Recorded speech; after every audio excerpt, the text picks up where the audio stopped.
Video like जरूर कर लीजिए और ऐसे वीडियो लगातार फ्री में पाने के लिए चैनल को तुरंत सब्सक्राइब कर लीजिए और बेल आइकन को जरूर टैप कर लीजिए ताकि आगे भी सारे वीडियो आपको मिलते रहे। यूट्यूब में फॉलो करते हैं तो प्लीज ये वाला फ्री टेलीग्राम चैनल जरूर ज्वाइन कर लीजिएगा। सारे नोटिफिकेशन सारे अपडेट यहीं पे आते हैं, ध्यान रखिए।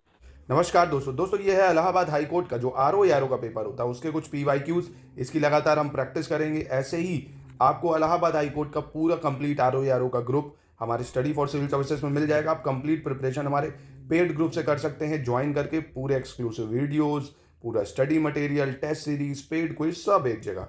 जितना किसी एग्जाम को निकालने के लिए ज़रूरत होती है सब आपको एक ही जगह मिल जाएगा स्टडी फॉर सिविल सर्विसेज में। तो आप इन नंबरों पे कांटेक्ट कर सकते हैं। अगर जो भी आपका फ्रेंड्स या कोई भी रिलेटिव लेना चाहता है तो उसको आप रिकमेंड कर सकते हैं। तो चलिए आज का पहला प्रश्न शुरू करते हैं। जैसा कि आपको पता है मैथ्स का पेपर होता है, मतलब मैथ्स आती है इस पेपर में, रीजनिंग आती है। तो मैथ्स देखते हैं। सबसे पहला सवाल है मैथ्स का। कह रहा है the interest receive on a sum of 12,000 rupees for 4 years at a certain rate of simple interest is 3600। Find the rate of interest. ठीक है, मतलब कह रहा है 12,000 रुपये के धन पर, तो 12,000 रुपये का धन है। तो अब जब आप किसी बैंक में पैसा डालते हो तो आपका प्रिंसिपल होता है, क्या होता है प्रिंसिपल, जिसको पी कहते हैं। ठीक है, ये आपका 12,000 रुपये, कितना है 12,000 रुपये। और फिर कितने साल के लिए आपने डाला वो होता है आपका समय, जिसको टी से डिनोट करते हैं। 4 साल के लिए डाला। सिंपल इंटरेस्ट या साधारण ब्याज कितना मिल रहा है आपको, जिसको एसआई से डिनोट करा जाता है 3600 रुपये। दोस्तों अगर आपको स्कूल की अपने याद हो, कुछ आर पूछ रहा है आपसे, तो स्कूल में आपको फॉर्मूला रटाया गया होगा मैथ्स में, S I is equal to P into R into T upon 100। Simple सी चीज़ है ना। तो सिंपल इंटरेस्ट का फॉर्मूला आपको पता है क्या होता है, 3600 होता है। मतलब 3600 रुपये दिया हुआ है, प्रिंसिपल आपको कितना दिया हुआ है 12,000 रुपये दिया हुआ है, और समय 4 है, और रेट आपसे पूछ रहा है ये पता नहीं। तो ये 0 से 0, 0 से 0 कैंसिल हो गया, इसको कैंसिल कर लिया आपने। 12 3 36, 30 आ गया, और बाकी 4 को 30 से काट हो गया तो 7.5% आ जाएगा। तो 7.5% इसका आंसर हो जाएगा, है ना। तो इसको तो मैं बता रहा हूँ इसलिए समय लग रहा, नहीं तो क्विक करना होता तो मैं फॉर्मूला थोड़ी लगाता, दिमाग में ही अपने सॉल्व कर लेता। कैसे, यहाँ रखता 3600 और सीधा 12,000 को यहाँ डिवाइड में ले आता, यहाँ पे लगता मैं 100 को ऊपर ले आता, सीधा आर और टी यहाँ रहता है, आराम से हो जाता है ना। तो कहने का मतलब जब आप प्रैक्टिस करोगे अपना हो जाएंगी ये चीज़ें सिंपल। आपको अगर फॉर्मूला भी पता है तो 3 घंटे का समय मिलता है, पेपर पर्याप्त होता है, आराम से आप कर सकते हो। ठीक है, चलो अब देख लेते हैं अब हम लोग कौन सा सवाल। रीजनिंग का सवाल है। 2 position of same dice are given below, which number will be at the bottom of 6। ठीक है, एक ही पासे के 2 अलग अलग स्थान दिखाए गए हैं। यदि पासे को ऊपर की ओर संख्या 6 है तो नीचे की ओर कौन सी होगी। मतलब ये वाला पूछ रहा है 6 है तो इसके नीचे क्या होगा। तो इसकी एक बहुत ही आसान एक ट्रिक होती है जिसको आप सीख लो एक बार। तो जब भी आपको 2 डाइस दिए हो, ठीक है, तो सबसे पहला जो काम होगा आप इसमें कॉमन नंबर ढूंढो कि कॉमन नंबर कौन सा है। ठीक है, तो यहाँ से आपने देखा कॉमन नंबर कौन सा मिल रहा है भैया, नहीं 6 नहीं है, कॉमन नंबर है 5। ठीक है, ये देखिए आपको कॉमन नंबर यहाँ दिख रहा है, ये 5 है, ये 5 है, ये कॉमन नंबर मिल गया। अब कॉमन नंबर जैसे ही आपको मिला तो यही कॉमन नंबर से इसको ऐसे घुमा देना है क्लॉकवाइज डायरेक्शन में। ठीक है दिल बन गया, मतलब इसको आपको ऐसे क्लॉकवाइज घुमाना है। ऐसे यहाँ से कॉमन नंबर मिला, इसको यहाँ से क्लॉकवाइज घुमाना है। घुमाने का मतलब यहाँ अर्थ इससे है कि जैसे यहाँ से घुमाओ अब, तो पहले क्या है 5, उसके बाद क्या आ रहा है 2, उसके बाद क्या आ रहा है 4, ऐसे लिख लिया। और फिर यहाँ से घुमाओ अगर तो क्या है 5, ठीक है, उसके बाद क्या आ रहा है 1, उसके बाद क्या आ रहा है 6। तो ये देखो 6 के पीछे क्या दिखेगा आपको 4, 6 के पीछे क्या दिखेगा 4 दिख जाएगा। इस तरह से सवाल ये किए जाते हैं दोस्तों। तो 6 के पीछे 4 हो जाएगा। ठीक है, अब देखते हैं दोस्तों रीजनिंग का सवाल। कह रहा है Manoj is the son of Chhaya and Chhaya and Deepa are sister. तो जैसे ही इस प्रश्न को सॉल्व करने का तरीका होता है, पहले ही स्टेटमेंट से आप अपनी कुछ डायग्राम बनाने लगो। छाया का पुत्र मनोज है तो ऐसे बना लेता हूँ मैं, तो छाया लिखा शॉर्ट में और यहाँ लिखा ये मनोज। ठीक है, तो छाया का जो पुत्र है वो मनोज है, यानी ये मनोज जो है ये छाया का बेटा है। ठीक है, और छाया और दीपा बहनें हैं, तो ये भैया दीपा जी हो गई, दीपा जी और छाया ये बहन है, तो भैया मनोज और ये तो मौसी हो गई। अब दीपा की माँ गायत्री है, अब ये दीपा की माँ अगर गायत्री जी हैं, गायत्री जी दीपा की माँ है, तो छाया की भी माँ होंगी और इनकी नानी जी हो गई मनोज जी की। अब गायत्री का जो पुत्र है वो नमित है। अब गायत्री का पुत्र हो गया नमित, ये नमित जी हैं कोई जो गायत्री के पुत्र हैं, जो छाया और दीपा के भाई होंगे, मनोज के मामा होंगे। तो मनोज का नमित से क्या संबंध है, बहुत ही आसान प्रश्न था।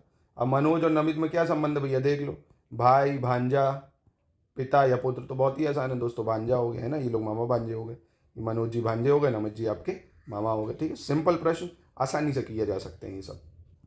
अब अगला प्रश्न रीजनिंग का प्रश्न है। फिर कह रहा है वह विकल्प चुनिए जो तीसरे पद से उसी प्रकार संबंधित है जिस प्रकार दूसरे पद से पहला पद है। ठीक है, तो आसान है, इसको देखते हैं।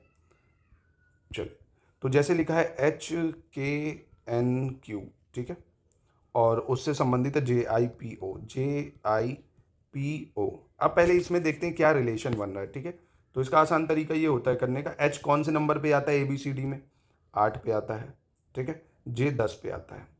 ऐसे ही K अगर देखोगे 11 नंबर पे आता है, ABCD आती है ना आपको, ABCD वही बता रहा हूँ।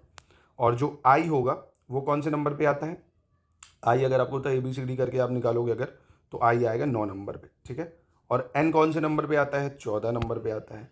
P 16 पे आता है, और Q आपका आता है 17 पे, और O आ जाता है आपका 15 पे। ठीक है, तो देखो बहुत ही शानदार, बहुत ही आसान तरीका। यहाँ 8 से 10 हो रहा है यानी 2 बढ़ रहा है, और यहाँ 11 से 9 हो रहा है, 2 कम हो रहा है। फिर यहाँ 2 बढ़ रहा है, 14 से 16 हो रहा है, और यहाँ 2 कम हो रहा है ना। तो यानी लॉजिक क्या बना DGJM का, कि यहाँ पे +2 होगा, यानी D के बाद क्या आता है EF आता है, तो यहाँ F होगा। फिर यहाँ 2 कम होगा, 2 कम होने का मतलब G से पहले 2 क्या होंगे, तो G से पहले क्या आ जाएगा, 2 अक्षर पीछे चलें तो E आ जाएगा। फिर +2 है, +2 का मतलब J के बाद क्या आएगा, J के बाद KL आ जाता है भैया, L आ जाएगा। ऐसे ही M से हमें -2 चलना है, तो M के 2 पहले क्या आ जाएगा, K आ जाएगा दोस्तों। तो यानी FELK आंसर आपको दिख रहा होगा, FELK। बहुत ही बेहद आसान सवाल, समझ गए होगे, बस आपको पैटर्न देखिए कितनी आसानी से मिल गया। ठीक है, नेक्स्ट दोस्तों कह रहा है विस्पर का है शाउट, उस प्रकार कौन किससे संबंधित है। देखिए विस्पर मतलब फुसफुसाना, और शाउट मतलब चिल्लाना, मतलब पहले धीरे और फिर तेज़ बात हो रही है, मतलब पहले धीरे काम हो रहा है फिर तेज़ काम हो रहा है। ऐसे ही साफ करना, धोना, इसमें तो कुछ धीरा तेज है नहीं। सोचना, स्वप्न देखना, इसमें भी नहीं है। निवेदन और आदेश, निवेदन धीरे से करा जाता है, आदेश में काम तेज़ी से होता है, और निवेदन में कम होता है। और चीखना, बातचीत करना, यहाँ चीखने का मतलब तो हो गया भैया तेज, बातचीत करना धीरे। तो उस हिसाब से तो लॉजिक बन नहीं रहा है, क्योंकि लॉजिक होना चाहिए धीरे से तेज। तो धीरे से तेज के हिसाब से निवेदन और आदेश होना चाहिए। क्या होना चाहिए, निवेदन और आदेश, रिक्वेस्ट और ऑर्डर। ठीक है, चलिए 6 नंबर देखते हैं। 6 में कह रहा है विच number will replace the question mark, मतलब सिंपल सी आपको ये सीरीज दी गई है, आगे कौन सा नंबर आएगा ये देखना है। तो पैटर्न ढूंढते हैं। देखिए 7 है, 7 के बाद 11 आ रहा है यानी 4 बढ़ रहा है। 11 के बाद 17 हो रहा है यानी 6 बढ़ रहा है। 17 के बाद 25 हो रहा है, 8 बढ़ रहा है। 25 के बाद 35 हो रहा है, 10 बढ़ रहा है। 35 के बाद 47 हो रहा है, 12 बढ़ रहा है। और 47 के बाद ऐसे ही क्या बढ़ जाएगा, मतलब 12 के बाद 14 प्लस होना चाहिए, तो 47 में 14 प्लस कर दीजिए, 7 4 11, अच्छा 61 हो जाएगा। आंसर क्या हो जाएगा, 61 हो जाएगा। ठीक है, यानी सही उत्तर हो गया बी। ऐसे ही दोस्तों नेक्स्ट नंबर है, कह रहे हैं मिसिंग बताना है, FILO के बाद क्या आएगा। ठीक है, तो इस टाइप के प्रश्नों में सबसे पहला काम होता है नंबरिंग करना। F का कौन सा नंबर है ABCD में, 6 नंबर है। I का कौन सा नंबर है, 9 नंबर पे आता है I। L कौन से नंबर पे आता है, 12 नंबर पे आता है। और O कौन से नंबर पे आता है, 15 नंबर पे आता है। तो देखिए कितना आसान है, 6 से 9 हुआ, 9 से 12 हुआ, 12 से 15 हुआ, तो 15 से 18 हो जाएगा। और 18 नंबर पे ABCD में कौन सा टर्म आता है, अगर आपको पता होगा तो आंसर आपका बिल्कुल R आता है 18 पे, तो आंसर हो गया R। ठीक है, काफ़ी आसान। आगे नेक्स्ट क्वेश्चन देखते हैं। Lawyer is related to justice, भाई वकील का संबंध न्याय से है, ठीक है, कि न्याय दिलाए। उसी तरह जो आर्बिट्रेटर है, आर्बिट्रेटर का मतलब होता है मध्यस्थ, ठीक है, जो बीच बिचौलिया होता है मध्यस्थ, उसका संबंध किससे है, समझौते से, न्याय से, अन्याय से, या संचारण से। काफ़ी ज़्यादा आसान। आर्बिट्रेटर का मतलब ही होता है जो समझौता करा दे, मध्यस्थ, नाम से ही पता चल रहा है, दो वर्गों के बीच में या दो गुटों के बीच में विवाद चल रहा है, उसके बीच में मध्यस्थता का जो काम करते हैं उसे बोलते हैं आर्बिट्रेटर, यानी समझौता कराता है वो। ठीक है, नेक्स्ट देखते हैं। चित्रकला पे बेस है भैया, चित्रकला। अब देखिए ध्यान से, इन टाइप के प्रश्नों को आपको क्या करना पड़ता है, थोड़ा फोकस करिए। यहाँ पे अभी क्या है, आपका स्क्वायर बना है, कलर नहीं है। फिर सर्कल आ गया यहाँ पे, उसमें कलर है। अब ये स्क्वायर हो गया आगे और इसमें कलर हो गया, और ये आया पीछे, इससे कलर हट गया, इसका कलर उसमें चला गया। फिर ये आगे आया, यहाँ का कलर गायब हो गया, वापस से इसमें कलर आ गया। तो अब चौथा टर्म तो यही बनना चाहिए कि यहाँ से कलर जो है इसका हटेगा, यानी सर्कल में कलर नहीं होगा, और यहाँ सर्कल में कलर नहीं है इन दो ऑप्शन में, यानी ये दो ऑप्शन तो हो गए गलत। ठीक, ये बात तो समझ गए ना, है ना, ये दो ऑप्शन तो गलत हो गए। तो अब जिस हिसाब से चल रहा था, देखो यहाँ से यहाँ आया बीच में, फिर यहाँ आया तो अब फिर बीच में आएगा, तो बीच में आया यहाँ पे, तो यानी आंसर तो ये हो गया। और कलर होना था तो बिल्कुल ये सही हो गया, यानी ऑप्शन सी हो गया। काफ़ी ज़्यादा आसान था, ठीक है, समझ गए होगे मुझे लगता है आप आराम से। नेक्स्ट देखते हैं, मैथ्स का सवाल है, Ramesh buy a dozen of eggs at 6 rupees per egg. Ramesh एक दर्जन अंडे 6 रुपये प्रति अंडे के भाव से खरीदता है। एक दर्जन यानी 12 अंडे खरीदता है, 6 रुपये का एक अंडा है, तो 12 अंडे का प्राइस कितना हो जाएगा, 72 रुपीज़, ठीक। While carrying them 2x fall down and gate damage, जब ले जाता है 2 टूट जाते हैं, यानी 10 बचे। अब 10 अंडे कितने के हुए, 6 रुपये के हिसाब से 60 रुपये के, और बचे हुए अंडे को यानी 10 अंडे को 9 रुपये के हिसाब से बेच देता है। 10 अंडे को 9 के हिसाब से बेचेगा तो 90 रुपये का बेचेगा, और खरीद पड़ी है 60 रुपये की उसको। फाइंड हिज प्रॉफिट परसेंटेज, बहुत आसान हो गया, देखो उसने सेलिंग प्राइस क्या है, उसका सेलिंग प्राइस है 90 रुपीज़, ठीक है। और कॉस्ट प्राइस आप क्या लोगे, क्या 60 रुपये लोगे अंडे की, नहीं, क्योंकि उसको 72 रुपये खर्च करे थे ना, 2 अंडे तो टूट गए, वो तो इसमें ही जुड़ेगा ना। यानी उसकी जो कॉस्ट प्राइस थी, जो उसने पैसा खर्चा करा था 72 रुपये, और कमाया उसने कितना, 90 रुपये। मतलब टोटल तो नहीं कमा पाया, 72 रुपये लगाया, 90 रुपये उसको मिला। कमा कितना पाया, देखो यहाँ से प्रॉफिट कितना अर्न करा उसने, 72, 8, 80 और 10, 90, यानी 18 रुपये का प्रॉफिट आया, ठीक है। और प्रॉफिट परसेंट का अगर फॉर्मूला स्कूल में पढ़ा होगा आपने, याद होगा, तो प्रॉफिट अपॉन CP यानी कॉस्ट प्राइस जो होता है ना, क्रय मूल्य, प्रॉफिट अपॉन CP इंटू 100, इसको बोलते हैं प्रॉफिट परसेंटेज निकालना, ठीक है। तो आसानी से हो गया, 18 चौको 72 और 25 यानी 25% आ गया, ठीक है। समझ गए, कोई समस्या तो नहीं, फिर से एक बार बता देता हूँ, मुझे लगता है अगर आप भूल रहे हो तो फिर से एक बार देख लो। 12 अंडे उसने खरीदे 72 रुपये के, ठीक है, 2 अंडे टूट गए, उससे क्या मतलब भाई, पैसा तो उसका इतना ही लगा। बचे हुए अंडे को यानी 10 अंडे को वो बेचता है 9 रुपये का, तो 90 रुपये का अंडा बेचता है, 18 रुपये का प्रॉफिट कमा लेता है। प्रॉफिट परसेंट होता है प्रॉफिट अपॉन क्रय मूल्य यानी कॉस्ट प्राइस इनटू 100। सिंपल सा सॉल्व कर लिया, आंसर आ गया, ठीक है। आगे नेक्स्ट क्वेश्चन देखते हैं, कह रहे हैं identify Venn diagram that best represent relationship between the following class. कौन सा वेन आरेख निम्नलिखित वर्गों के बीच में संबंध को अच्छे से बताता है, जैसे एशिया, गुजरात और भारत, ठीक है। एशिया है, गुजरात है और भारत है। तो देखिए काफ़ी ज़्यादा आसान है ये, अगर आप देखोगे, ये देखो, तो जैसे एशिया है भाई, एशिया के अंदर तो गुजरात और भारत आते हैं, एशिया के अंदर भारत है और भारत के अंदर ही गुजरात है, ठीक है भाई। ये है तो एक दूसरे के अंदर ही समाहित है, ऐसा तो है नहीं गुजरात नहीं है अंदर एशिया में या भारत नहीं है। तो एशिया है, एशिया में ही भारत आता है, भारत में ही गुजरात आता है, तो सही उत्तर होना चाहिए 4, ठीक है। अब नेक्स्ट दोस्तों मैथ्स का प्रश्न है, ये देखते हैं। कह रहा है एक ट्रेन है 175 मीटर लॉन्ग, ठीक है, जो चल रही है 82 किलोमीटर पर आवर की स्पीड से। In what time will it pass a man running at 8 kilometre per hour in the direction opposite to that of train. तो इसका बहुत आसान एक तरीका मैं आपको बता रहा हूँ। जैसे ये ट्रेन चल रही है इस तरफ, ठीक है, ये ट्रेन है, टी कर दिया मैंने, और ये लड़का भाग रहा है कोई इसके अपोजिट डायरेक्शन में, ठीक है। अब इसकी जो स्पीड है वो 82 किलोमीटर पर आवर है, और लड़के की जो स्पीड है 8 किलोमीटर पर आवर है। तो जब एक दूसरे के अपोजिट चलते हैं तो रिलेटिव जो स्पीड होती है, सापेक्ष जो गति होती है, वो प्लस हो जाती है, ठीक है। यानी रिलेटिव स्पीड हो जाएगी 90 किलोमीटर पर आवर। कैसे, 82 + 8, और अगर यही एक ही दिशा में चलते तो माइनस हो जाता है, ठीक है। इसको आपको याद रखना होगा। तो 90 किलोमीटर पर आवर इनकी रिलेटिव स्पीड आ गई। अब 90 किलोमीटर पर आवर को आपको मीटर पर सेकंड में करना है, क्योंकि ट्रेन की लंबाई है मीटर में। और अगर आपको याद हो, बचपन में आपने पढ़ा होगा, किलोमीटर पर आवर को अगर मीटर पर सेकंड में करना है तो आपको 5/18 से मल्टीप्लाई करना होता है। सिंपल सी चीज़ है। और अगर मीटर पर सेकंड को किलोमीटर पर आवर में करना है तो 18/5 से मल्टीप्लाई कर दो। ये कुछ बातें मोटी मोटी नोट कर लो। तो करो भैया, किलोमीटर पर आवर को मीटर पर सेकंड में 5/18 करा, 18 × 5 = 90, 5 × 5 = 25, यानी 25 मीटर पर सेकंड इनकी रिलेटिव स्पीड है। अब ये आ गई स्पीड, डिस्टेंस आपको दी है 175 मीटर, तो आपने speed equal to distance upon time पढ़ा होगा, है ना, या चाल बराबर दूरी बटे समय जिसको कहते थे। अब दूरी तो है 175 और स्पीड कितनी है 25, बस इसको काट लो, 5 × 5 = 25, नहीं अगर 25 का पहाड़ा आता है, नहीं तो 25 से काटोगे तो सीधा 7 बार में कट जाएगा, यानी 7 सेकंड आ जाएगा आंसर। समझ गए कि नहीं समझ गए? समझ गए होगा, मुझे लगता है आसान सवाल था। आगे बढ़ते हैं। तो ये भी प्रश्न काफ़ी ज़्यादा आसान होने वाला है। कह रहा ए और बी दोनों मिलकर किसी काम को 15 दिन में करते हैं, ठीक है, और ए अकेला उसी काम को 20 दिन में करता है, तो बी को अकेले उस काम को करने में कितना समय लगेगा। तो इस टाइप के प्रश्न बहुत आसान होते हैं। जैसे ए + बी का 1 दिन का काम कितना होगा। अब जैसे आप मान लो किसी काम को, जैसे आपने 10 पेज जो हैं, मान लो आप 10 पेज 10 दिन में पढ़ते हो, 10 पेज 10 दिन में, तो 1 दिन में कितना पढ़ोगे, 1 पेज। ऐसे ही कोई काम 15 दिन में कर रहे हैं ये लोग, तो एक दिन में कितना करेंगे, 1/15 उसका, है ना, तभी तो 15 दिन में वो ख़त्म होगा। ये हो गया। और ए अकेला उसी काम को कर रहा है एक दिन में 1/20।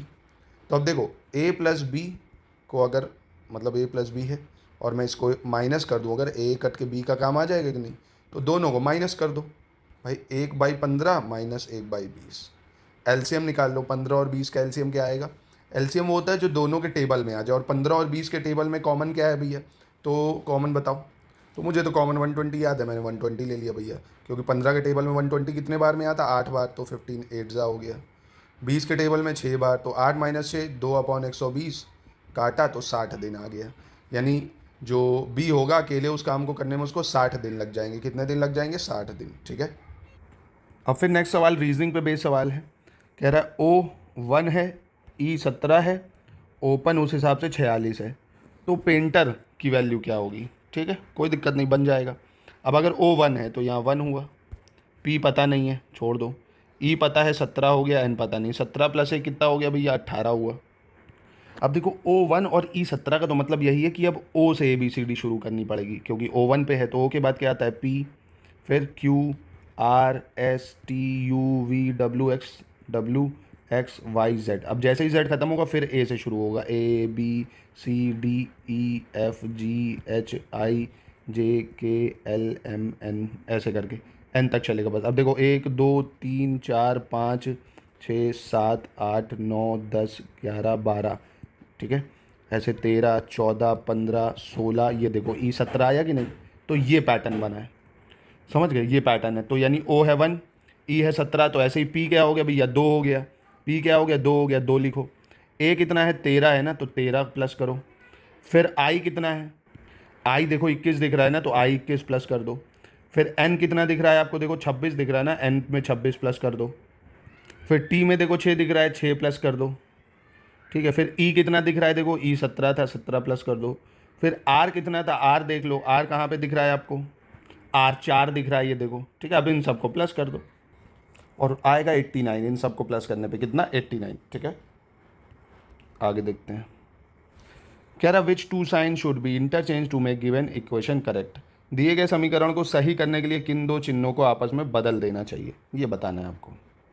तो ये दोस्तों प्रश्न काफ़ी ज़्यादा आसान है, आपने बोर्ड मास पढ़ा होगा ना, तो बोर्ड मास के अकॉर्डिंग सबसे पहले देखो डिवाइड करो।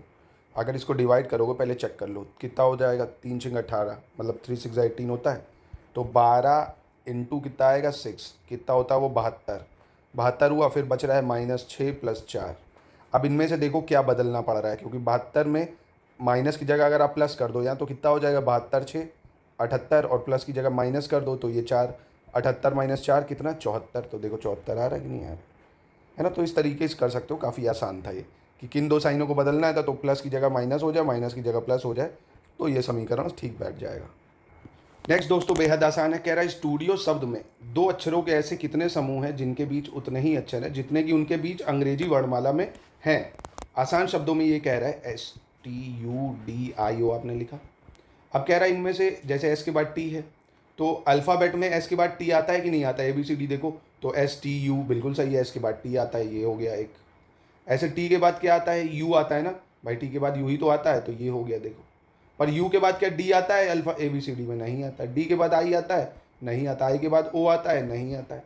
यानी आपको ये मिल रहा है ना STU, 3 अक्षर मिल रहे हैं ऐसे। कितने मिल रहे हैं, 3, तो आंसर हो गया 3, ठीक है, समझ गए। नेक्स्ट दोस्तों कह रहा है अगर किसी महीने के चौथे दिन शुक्रवार है, मान लीजिए 4 तारीख है और फ्राइडे है, ठीक है, फ्राइडे है, तो उसी माह के 24वें दिन यानी 24 तारीख को 3 दिन बाद का दिन कौन सा होगा, 3 दिन बाद का, यानी 27 तारीख के बाद का दिन कौन सा होगा, ये बताना है आपको। तो बहुत आसान है। अगर 4 को फ्राइडे है, ठीक है, तो आपको अगर पता हो किसी दिन में 7 ऐड कर दो तो वापस वही दिन आ जाता है, ठीक है। तो 4 में 7 ऐड करोगे 11 को फ्राइडे आएगा, फिर 7 ऐड करोगे 18 को फ्राइडे आएगा, फिर 7 ऐड करोगे 25 को फ्राइडे आएगा। 25 को फ्राइडे है, 26 को शनिवार होगा, 27 को होगा संडे। 27 को क्या होगा, संडे, तो उसके एक दिन बाद पूछ रहा है आपसे, तो एक दिन बाद अगले दिन कौन सा दिन हो जाएगा, सोमवार हो जाएगा। क्या हो जाएगा, सोमवार, ठीक है, ठीक है, समझ गए। चलिए आगे बढ़ते हैं। Find out the odd one, इनमें से भिन्न को पहचानना है आपको। Spain, Russia, Canada, Africa. Spain, Russia, Canada. अब देखिए स्पेन एक देश है, रशिया भी देश है, कनाडा एक देश है, अफ्रीका जो है ये एक देश ना होके एक ये कॉन्टिनेंट है पूरा ना, तो ये भिन्न हो जाएगा, सिंपल। 23 कह रहा है दोस्तों, अंग्रेजी वर्णमाला में दाईं तरफ से 20वें अक्षर के तुरंत दाएं कौन सा अक्षर है, ठीक है। तो इसको समझने से पहले ABCD का एक कॉन्सेप्ट समझ लो। एक ये चीज़ समझ लो, जैसे ABCD लिखी होती है ना, तो जो इधर चलता है ये वाला जो होता है ना ABCD, ये बायां छोर कहलाता है, ठीक है। ये बायां छोर है, इसको याद रखना है। और इसको जो है इधर वाले को दायां छोर कहते हैं। ये कौन सा छोर कहते हैं? दायां छोर, ठीक है। इसको पहली चीज़ तो इस कॉन्सेप्ट को याद रखो, बायां छोर और दायां छोर को, ठीक है, इतना याद रखना। अब इसके बाद देखो क्या कह रहा है, दाईं तरफ से 20वां अक्षर, दाईं तरफ से 20वें अक्षर के तुरंत दाएं में कौन सा अक्षर है। तो दाईं तरफ से अगर देखें यहाँ से 20, एक सेकेंड, इधर से चलो 20वें पे, तो अगर इधर से 20वें पे चलोगे तो 20वें पे मिलेगा जी। कौन मिलेगा? जी। 20वें अक्षर के तुरंत दाएं, 20वें अक्षर के तुरंत दाएं में कौन सा अक्षर? तो तुरंत दाएं तो ये है, तुरंत दाएं में है एच। 20वें अक्षर के तुरंत दाएं में क्या है? एच है, ठीक है। समझ गए ना? याद रखना, क्योंकि इसका दायां पूछ रहा है ना, जी का दायां तो यही होगा एच, ठीक है। एफ नहीं होगा, एफ बायां हो जाएगा, ठीक है। तो एच आंसर हो जाएगा आपका। नेक्स्ट, बहुत आसान प्रश्न, 490 और 7 में क्या संबंध है? ऐसे ही 1210 के बाद क्या आएगा? तो बहुत आसान है, देखो 7 का स्क्वायर होता है 49, 7 का स्क्वायर क्या होता है? 49, जीरो लग गया। ऐसे ही 11 का स्क्वायर होता है 121, 11 का स्क्वायर क्या होता है? 121, जीरो यहाँ लगा दो, समझ रहे हो, मतलब जीरो लग गया यहाँ पे, तो ऐसे 11 आंसर हो जाएगा। क्या हो जाएगा? 11 आंसर हो गया, ठीक है। 7 का स्क्वायर 49, जीरो लगा दिया, ऐसे ही 11 का स्क्वायर 121, जीरो लगा दिया, ठीक है। नेक्स्ट दोस्तों कह रहे हैं, विस्पर का है शाउट, उस प्रकार कौन किससे संबंधित है? देखिए, विस्पर मतलब फुसफुसाना और शाउट मतलब चिल्लाना, मतलब पहले धीरे और फिर तेज़ बात हो रही है, मतलब पहले धीरे काम हो रहा है फिर तेज़ काम हो रहा है। ऐसे ही साफ करना, धोना, इसमें तो कुछ धीरा तेज है नहीं। सोचना, स्वप्न देखना, इसमें भी नहीं है। निवेदन और आदेश, निवेदन धीरे से करा जाता है, आदेश में काम तेज़ी से होता है और निवेदन में कम होता है। और चीखना, बातचीत करना, यहाँ चीखने का मतलब तो हो गया भैया तेज, बातचीत करना धीरे, तो उस हिसाब से तो लॉजिक बन नहीं रहा है, क्योंकि लॉजिक होना चाहिए धीरे से तेज। तो धीरे से तेज के हिसाब से निवेदन और आदेश होना चाहिए। क्या होना चाहिए? निवेदन और आदेश, रिक्वेस्ट और ऑर्डर, ठीक है। नेक्स्ट कह रहे हैं, 20% of number A is added to another number of B, then the number B increase by 25%, find the ratio of A and B, ठीक है। मतलब जब संख्या ए का 20% एक दूसरी संख्या बी में जोड़ा जाता है, तब बी, संख्या बी जो है अपने 25% से बढ़ जाती है। तो बहुत आसान इसका तरीका ये है, देखो, जैसे 20% ऑफ नंबर ए, उसको बी में जब जोड़ते हैं तो क्या बनता है? जो बी होता है, दूसरा नंबर बी है, वो 25% बढ़ जाता है, अपने नंबर का 25% बढ़ जाएगा। अब ये बी से बी तो कैंसिल हो गया, यानी 20% ऑफ ए क्या हुआ? 20% का मतलब होता है 20/100 इंटू ए। 25% ऑफ बी का मतलब है 25/100 इंटू बी। काटो इसको, देखो, यानी a/5 और इधर क्या हो गया? b/4। तो रेशियो क्या बन गया? देखो, इसको इधर ले आओ, बी को इधर ले आओ, यानी a रेशियो b बन गया 5/4। क्या बन गया? 5/4। बहुत आसान था, 5:4 आंसर हो जाएगा। अब दोस्तों कुछ कंप्यूटर के प्रश्न देख लेते हैं। कह रहा है, which among the following term means refer to web address of a page, है ना, ये कंप्यूटर से रिलेटेड चीज़ आती है कि निम्न में से कौन सा शब्द पेज के वेब एड्रेस को प्रदर्शित करता है? SMTP, IP, HTTP या URL। तो आपको पता होगा पेज का जो एड्रेस होता है, वेब एड्रेस, वो URL होता है, यूनिफॉर्म रिसोर्सेज लोकेटर बोलते हैं इसको, ठीक है। क्या बोलते हैं? यूनिफॉर्म रिसोर्सेज लोकेटर, ठीक है। 47 दोस्तों कह रहे हैं, which was the first PC boot sector virus? पहला या निम्न में से कौन सा प्रथम PC बूट सेक्टर वायरस है? क्रीपर, पेलोड, बॉम्ब या ब्रेन? तो देखो, पहला जो PC बूट सेक्टर वायरस था वो था ब्रेन, ठीक है। 1986 के आसपास इसको पाकिस्तान से दो भाई थे जो कंप्यूटर की शॉप चलाते थे, उन्होंने इसको डेवलप करा था, ठीक है। तो याद रखिएगा, ब्रेन बूस्ट मतलब ब्रेन बूट सेक्टर वायरस जो था वो पहला वायरस था, ब्रेन, ठीक है। अगला कहता है, which of these is not a part of UNIX operating system, ठीक है। UNIX ऑपरेटिंग सिस्टम का पार्ट कौन नहीं है? कार्नेल, शेल, प्रोग्राम या लाइनेक्स? तो दोस्तों देखिए, इसमें जो लाइनेक्स है ये ऑपरेटिंग सिस्टम जो है UNIX इसका पार्ट नहीं, बाकी ये सब इसी का पार्ट है, ठीक है। अब ये दोस्तों बाइनरी संख्या पे बेस्ड सवाल है, ठीक है। अब इसको करने का तरीका क्या है वो मैं आपको सिखा देता हूँ। जैसे आप सवाल है 1, एक सेकेंड छोटा करते हैं इसको, 1 1 0 0 1 और यहाँ पे है 2 बाइनरी में, ठीक है। तो आपको देखिए यहाँ पे 2 है ना, बस बहुत आसान तरीका है, इसको यहाँ से शुरू करो, इस नंबर से 1 इंटू पहले 2 की पावर 0 रहेगा, ठीक, फिर प्लस 0 है ना, 0 इंटू 2 की पावर 1 हो जाएगा, फिर प्लस 0 है ना, 0 इंटू 2 की पावर 2 हो जाएगा, फिर प्लस 1 आया, 1 इंटू 2 की पावर अब 3 हो जाएगा, फिर 1 इंटू 2 की पावर अब 4 हो जाएगा, ऐसे चले गए। अब 2 की पावर 4 का मतलब कितना होता है, 16 होता है। 2 की पावर 3 का मतलब क्या होता है, 8 होता है। 2 की पावर 2 4 हुआ, 4 इंटू 0 0 हो गया, फिर 2 इंटू 0 0 हो गया। और किसी की भी पावर 0 का मतलब 1 होता है ना, किसी की भी पावर, अगर जैसे 1000 है उसकी पावर 0 कर दो तो वो 1 हो जाता है, ठीक है। तो ये 1 हो गया, ऐसे 16 8 24 है, 25 आंसर हो जाएगा इसका, क्या हो जाएगा, 25, ठीक है। अगला प्रश्न दोस्तों कह रहा है कितने किलोबाइट मेगाबाइट, ठीक है, 1 मेगाबाइट में कितने किलोबाइट होते हैं ये बताना है, 128 1024। तो ये आप सभी को पता होगा कि 1 किलोबाइट जो होता है वो 1024 बाइट के बराबर होता है, ठीक है। और 1 मेगाबाइट की बात करेगा अगर 1 MB तो वो 1024 KB होगा, वो भी 1 MB में, ठीक है। इसको कन्फ्यूज़न नहीं होनी चाहिए। 1 किलोबाइट मतलब 1 किलोबाइट में कितना होता है, 1024 बाइट होता है, और 1 MB में 1024 किलोबाइट होता है। और वहीं अगर आपसे 1 GB पूछ ले तो 1 GB 1024 मेगाबाइट MB के बराबर, ठीक है। तो आसान है, आराम से हो जाएगा। आगे बढ़ते हैं। अगला प्रश्न कह रहा है which unit of computer help in communication between the memory and the arithmetic logical unit. Computer का कौन सा भाग या हिस्सा मेमोरी और अर्थमेटिक लॉजिकल यूनिट के बीच संचारण में सहायता करता है, ALU CPU UPS या CPU। तो कंप्यूटर में CCC वालों के लिए आसान है, CPU हो जाएगा इसका, ठीक है। कंप्यूटर के प्रश्नों को आपको लर्न करना पड़ेगा, काफ़ी चीज़ें आपको सीखनी पड़ेंगी इसमें। एक वीडियो देखोगे हो जाएगा, पूरा आपको हम इसमें करा देंगे।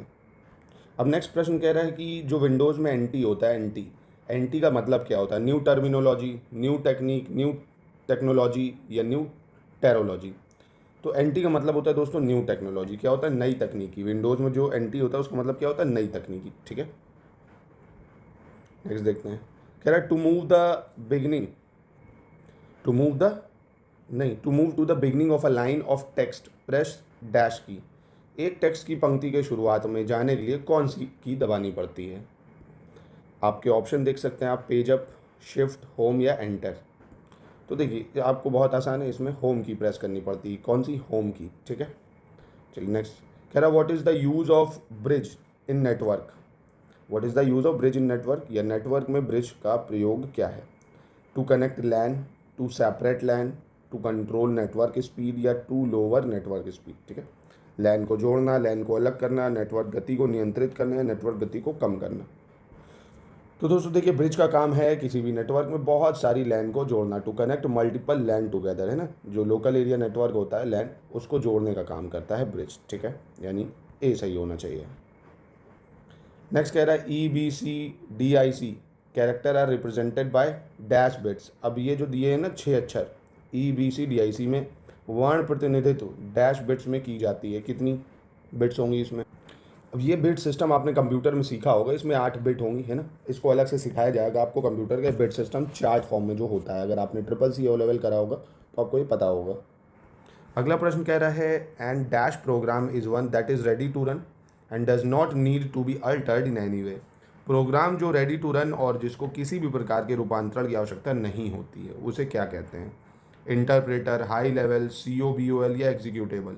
तो देखिए एग्जीक्यूटेबल प्रोग्राम जो होता है वो ऐसा होता है जो एकदम रेडी होता है, जिसको किसी भी प्रकार के रूपांतरण की आवश्यकता नहीं होता। कौन सा, एग्जीक्यूटेबल प्रोग्राम, ठीक है। अब देखिए नेक्स्ट कह रहा है which of the following shortcut key is use to close current और एक्टिव विंडो, ठीक है। तो करंट में जो विंडो खुला हुआ है या एक्टिव है उसको अगर हटाना है तो कौन सा ऑल्टरनेट की आपको यूज़ करना पड़ेगा। तो ऑल्टरनेट +4, कंट्रोल +4, F4 और अल्टरनेट F6, कंट्रोल + ESC। तो देखिए इसको पता होगा, alternate plus ALT plus F4 को अगर आप यूज़ करेंगे तो आप क्या कर सकते हैं, शॉर्टकट की है ये क्लोज करने के लिए उस डिवाइस को, ठीक है। Next, primary purpose of software is to turn data into. Software का प्राथमिक उद्देश्य डाटा को इसमें बदलना है। किस में बदलना है, सूचना में, प्रोग्राम में, ऑब्जेक्ट्स में या चार्ट्स में। तो देखिए प्राइमरी पर्पस जो सॉफ्टवेयर का होता है to turn data into information, data को सूचना में बदलना होता है। किस में बदलना होता है, सूचना में। चलिए नेक्स्ट देखते हैं, specialize program that allow user to utilize in specific application is classified as. विशेषीकृत प्रोग्राम जो यूज़र को विशेष एप्लीकेशन को प्रयोग करने में सहायता करता है वो कौन सा है। Relative program, application program, logical program या रेप्लिकेट प्रोग्राम। तो ये होगा दोस्तों आपका एप्लीकेशन प्रोग्राम। क्या हो जाएगा? Application program. ठीक है, आगे बढ़ते हैं। कह रहा है इन रिलेशनल मॉडल कार्डिनलिटीज, संबंधित मोड में कार्डिनलिटी क्या होती है दोस्तों? Number of tuples, number of tables, number of attributes या नंबर ऑफ कॉन्स्ट्रेंट्स। तो दोस्तों एक बहुत फेमस टर्म है cardinality, refer as number of tuples. ठीक है, नंबर ऑफ टपल्स कहते हैं, टपल्स की संख्या को कहा जाता है कार्डिनलिटी, याद रखिएगा। अ टेम्पलेट क्या होता है? पैटर्न ऑफ वर्कशीट, टाइटल होती है, हेडिंग होती है या थीम होती है टेम्पलेट? तो देखिए टेम्पलेट होता है एक पैटर्न ऑफ वर्कशीट। क्या होती है? वर्कशीट की एक रचना होती है टेम्पलेट। ठीक है, याद रखिएगा। नेक्स्ट क्वेश्चन है दोस्तों, the first general purpose electronic computer, एक प्रथम सामान्य उद्देश्य इलेक्ट्रॉनिक कंप्यूटर का नाम क्या था? तो यहाँ पे दोस्तों इस क्वेश्चन में थोड़ा सा आयोग ने ऑप्शंस जो थे वो गलत दे दिए थे। तो ऑप्शन यहाँ पे होना चाहिए था एक सेकंड में छोटा कर देते हैं इसको, ENIAC। ये कंप्यूटर बना था। क्या नाम था इसका? ENIAC का electronic numerical integrator and computer. ठीक है, electronic numerical integrator and computer, ये बना था 1945 में, पहला जनरल पर्पस इलेक्ट्रॉनिक कंप्यूटर। तो याद रखिएगा ENIAC था। ठीक है। विच one of the following DIR commands list a group of file? ठीक है, इनमें से कौन से DIR कमांड लिस्ट करता है ग्रुप ऑफ फाइल को? तो DIR invoice.base, DIR pavrol.bas, DIR rescue.bas या DIR tool.bas। तो देखिए निम्नलिखित में DIR निर्देश जो है वो संचिका का समूह जो है वो DIR tool.base है। ठीक है, DIR tool.bas। ठीक है, याद रखिएगा इसको। CD-ROM drive is use to, CD-ROM drive का प्रयोग कहाँ किया जाता है? Play compact disc, play music, install software या कंट्रोल डिजिटल इन्फॉर्मेशन। तो दोस्तों देखिए जो CD-ROM होता है ये एक प्रकार की कॉम्पैक्ट डिस्क होती है जिसे केवल पढ़ा जा सकता है, उसमें लिखा नहीं जा सकता। ठीक है, तो और ये एक डिजिटल स्टोरेज माध्यम है जो टेक्स्ट, इमेज और ऑडियो सहित बड़ी मात्रा में डेटा भी रख सकता है। ठीक है, यानी ये क्या है? कॉम्पैक्ट डिस्क है। ठीक है, इसको याद रखिएगा, कॉम्पैक्ट डिस्क।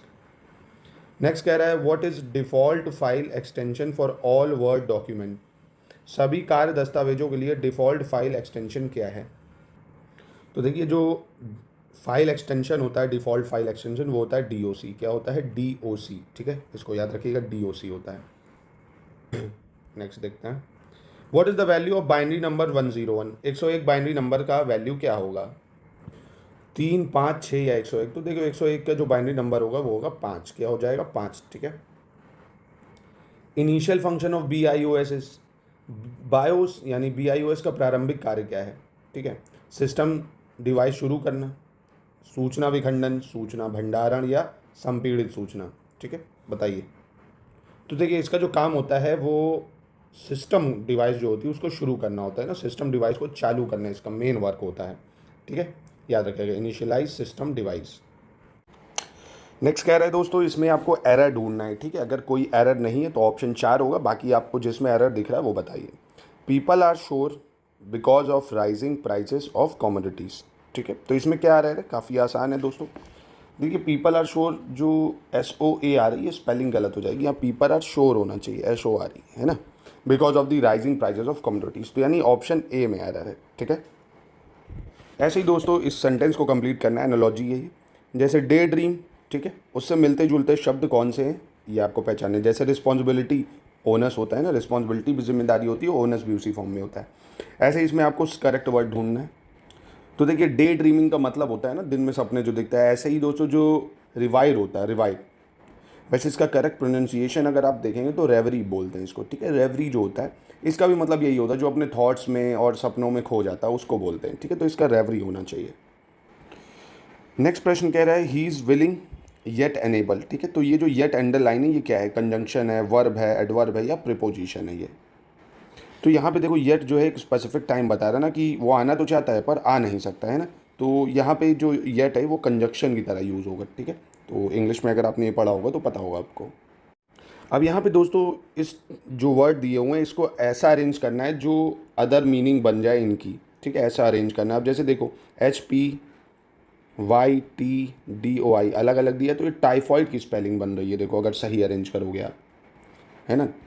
टाइफाइड की स्पेलिंग तो पता होगी आपको, TYPHOID, है ना। टाइफाइड 1 और टाइफाइड क्या होता है, एक डिसीज़ होती है, तो ये 2 हो जाएगा आंसर। अदर कह रहा है select the correct meaning of the given idiom, इसका हमें सेलेक्ट मतलब सही मीनिंग बताना है। इल एट ईज, इसका मतलब क्या है, ill at ease, in a dilemma, suffer a loss, uncomfortable या टू रिस्ट्रेन। अब देखिए इसके करने के लिए सबसे पहले आपको इल एट ईज का मतलब पता होना चाहिए। इसका मतलब होता है to be worried and not relax, मतलब बहुत चिंता में हो, रिलैक्स ना हो पा रहे हो, तो इसका मतलब हुआ अनकंफर्टेबल। क्या हो गया, अनकंफर्टेबल, ठीक है। तो ईडियम फ्रेजेस को भी आपको थोड़े बहुत लर्न करना पड़ेगा।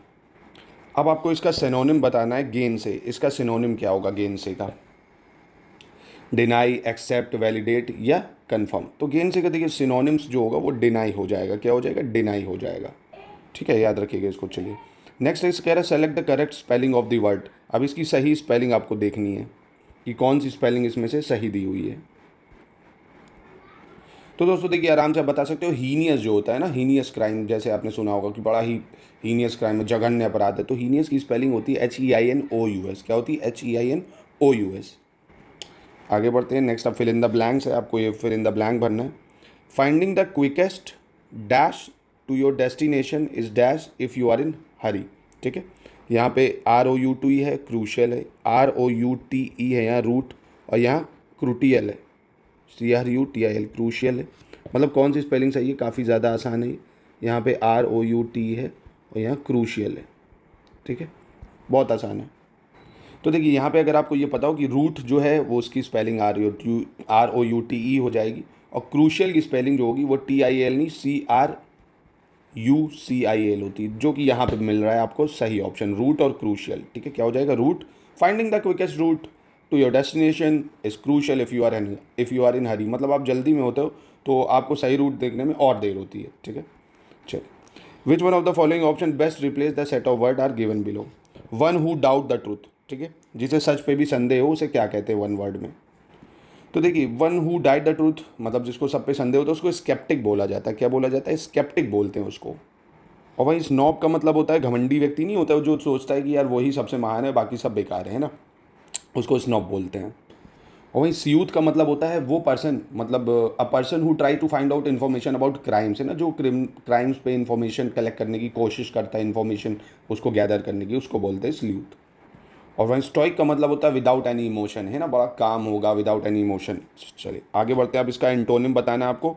फर्टिव का जो एंटोनिम होगा वो क्या होगा, वीक, स्टेल्थी, एक्साइटेड या फोर्टनाइट। दोस्तों इनमें से फ्यूरेटिव का क्या होगा एंटोनिम। देखिए फ्यूरेटिव का मतलब अगर आपको पता हो तो आप बता लोगे इसको। फ्यूरेटिव का मतलब क्या होता है, सीक्रेट, गुप्त रखना किसी चीज़ को।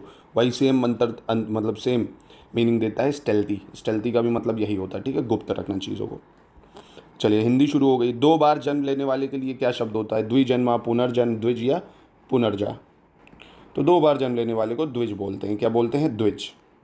फिर नेक्स्ट कह रहा है श श श ह, ये चारों व्यंजन कौन से हैं, अंतःस्थ, स्पर्श, ऊष्म या अल्प प्राण। तो दोस्तों देखिए जो श श श है, जिन वर्णों का उच्चारण करते समय वायु की टकराहट जो है आपको देख रहा है ना, होठों से हो रही श श श ऐसे, तो उसको स्पर्श व्यंजन कहते हैं। इन सबको क्या कहते हैं, स्पर्श व्यंजन कहा जाता है, ठीक है। अब अगला है दोस्तों, कह रहा है चीनी आक्रमण से देश में एक लहर आई है। रेखांकित शब्द का अर्थ क्या है, लहर, ठीक है। तरंग, अब ये उस तरह से नहीं लेना है आपको कि जैसे आक्रमण हुआ तो क्या हुआ, तरंग आई है क्या देश में, पीड़ा हुई है, जोश हुआ, जोश आया या झोंका। तो देश में एक लहर आई है मतलब जोश आया, ये एक सही अर्थ देता है इसको। अगला है दोस्त लोग, कह रहा है शीतोष्ण शब्द में प्रयुक्त संधि कौन सी है, अव्ययी भाव, तत्पुरुष, द्वंद्व या कर्म धारण। तो देखो शीतोष्ण जो है ये उसकी क्वालिटी बता रहा, गुण बता रहा है ना, कि ठंडा है, गर्म है, तो जब भी गुण बताएगा तो वहाँ पे द्वंद्व समास होता है, द्वंद्व संधि कह सकते हो आप। यानी यहाँ पे कौन सा है, द्वंद्व समास यूज हो रहा है, ठीक है। अगला है दोस्तों, कह रहा है कि मुझे बताओ कि तुम्हारा जन्म कब और कहाँ हुआ। ये कौन से वाक्य का उदाहरण है, ठीक है। सरल वाक्य का, संकेतवाचक वाक्य का, संयुक्त वाक्य या मिश्र वाक्य का। तो यहाँ पे देखिए मिश्र वाक्य है। यहाँ पे क्या है, मिश्र वाक्य है ना, 2 शब्दों का मतलब 2 वाक्य इसमें मिल रहे हैं कि मुझे बताओ और तुम्हारा जन्म कब हुआ। तो प्रधान उपवाक्य है और कहाँ हुआ ये भी पूछ रहा है, ठीक है। तो तुम्हारा जन्म कब और कहाँ हुआ, तो ये मिश्र वाक्य हो गया। अगला है कह रहा है विपरीतार्थक शब्द युग्म कौन से इसमें से विपरीत कौन है एक दूसरे की, आपको पहचानना है। निरोग का संयोग, तामसिक, सात्विक, द्वीप का मैदान, निषाद, विषाद, कौन सा सही है। तो दोस्तों तामसिक का सात्विक बिल्कुल सही आपको होता है, तामसिक भोजन, और उधर होती है सात्विक भोजन। ठीक है, तामसिक मतलब जो नॉनवेज वगैरह खाता हो ये सब, और सात्विक जो साधु संत मतलब बिना नॉनवेज बिना दारू वाला। ठीक है, तो ये सात्विक हो गया। 62 कह रहे हैं किसी वस्तु को पाने की उत्कट लालसा, इस भाव को व्यक्त करने वाला मुहावरा है। ठीक है, बाजी मारना, सिर पर भूत सवार होना, तीन तेरा होना, आंख में गड़ना। तो कहते नहीं सिर पे भूत सवार हो गया है मुझे उसको पाने का, तो लालसा जब हो जाती है किसी चीज़ को पाने की तो उसको सिर पे भूत सवार होना कहते हैं। बहुत सिंपल है ये। निम्न में से शुद्ध शब्द छांटना है। जगधात्री, चक्षुरोग, यावजीवन और भास्कर, कौन सा शुद्ध है? तो यहाँ पे देखिए दोस्तों, जगधात्री को ऐसे लिखा जाएगा जगधात्री। चक्षुरोग ये बिल्कुल सही लिखा हुआ है। यावजीवन ये गलत है, और भास्कर को ऐसे नहीं लिखा जाता दोस्तों। भास्कर पता होगा आपको, ऐसे लिखते हैं भास्कर। ठीक है,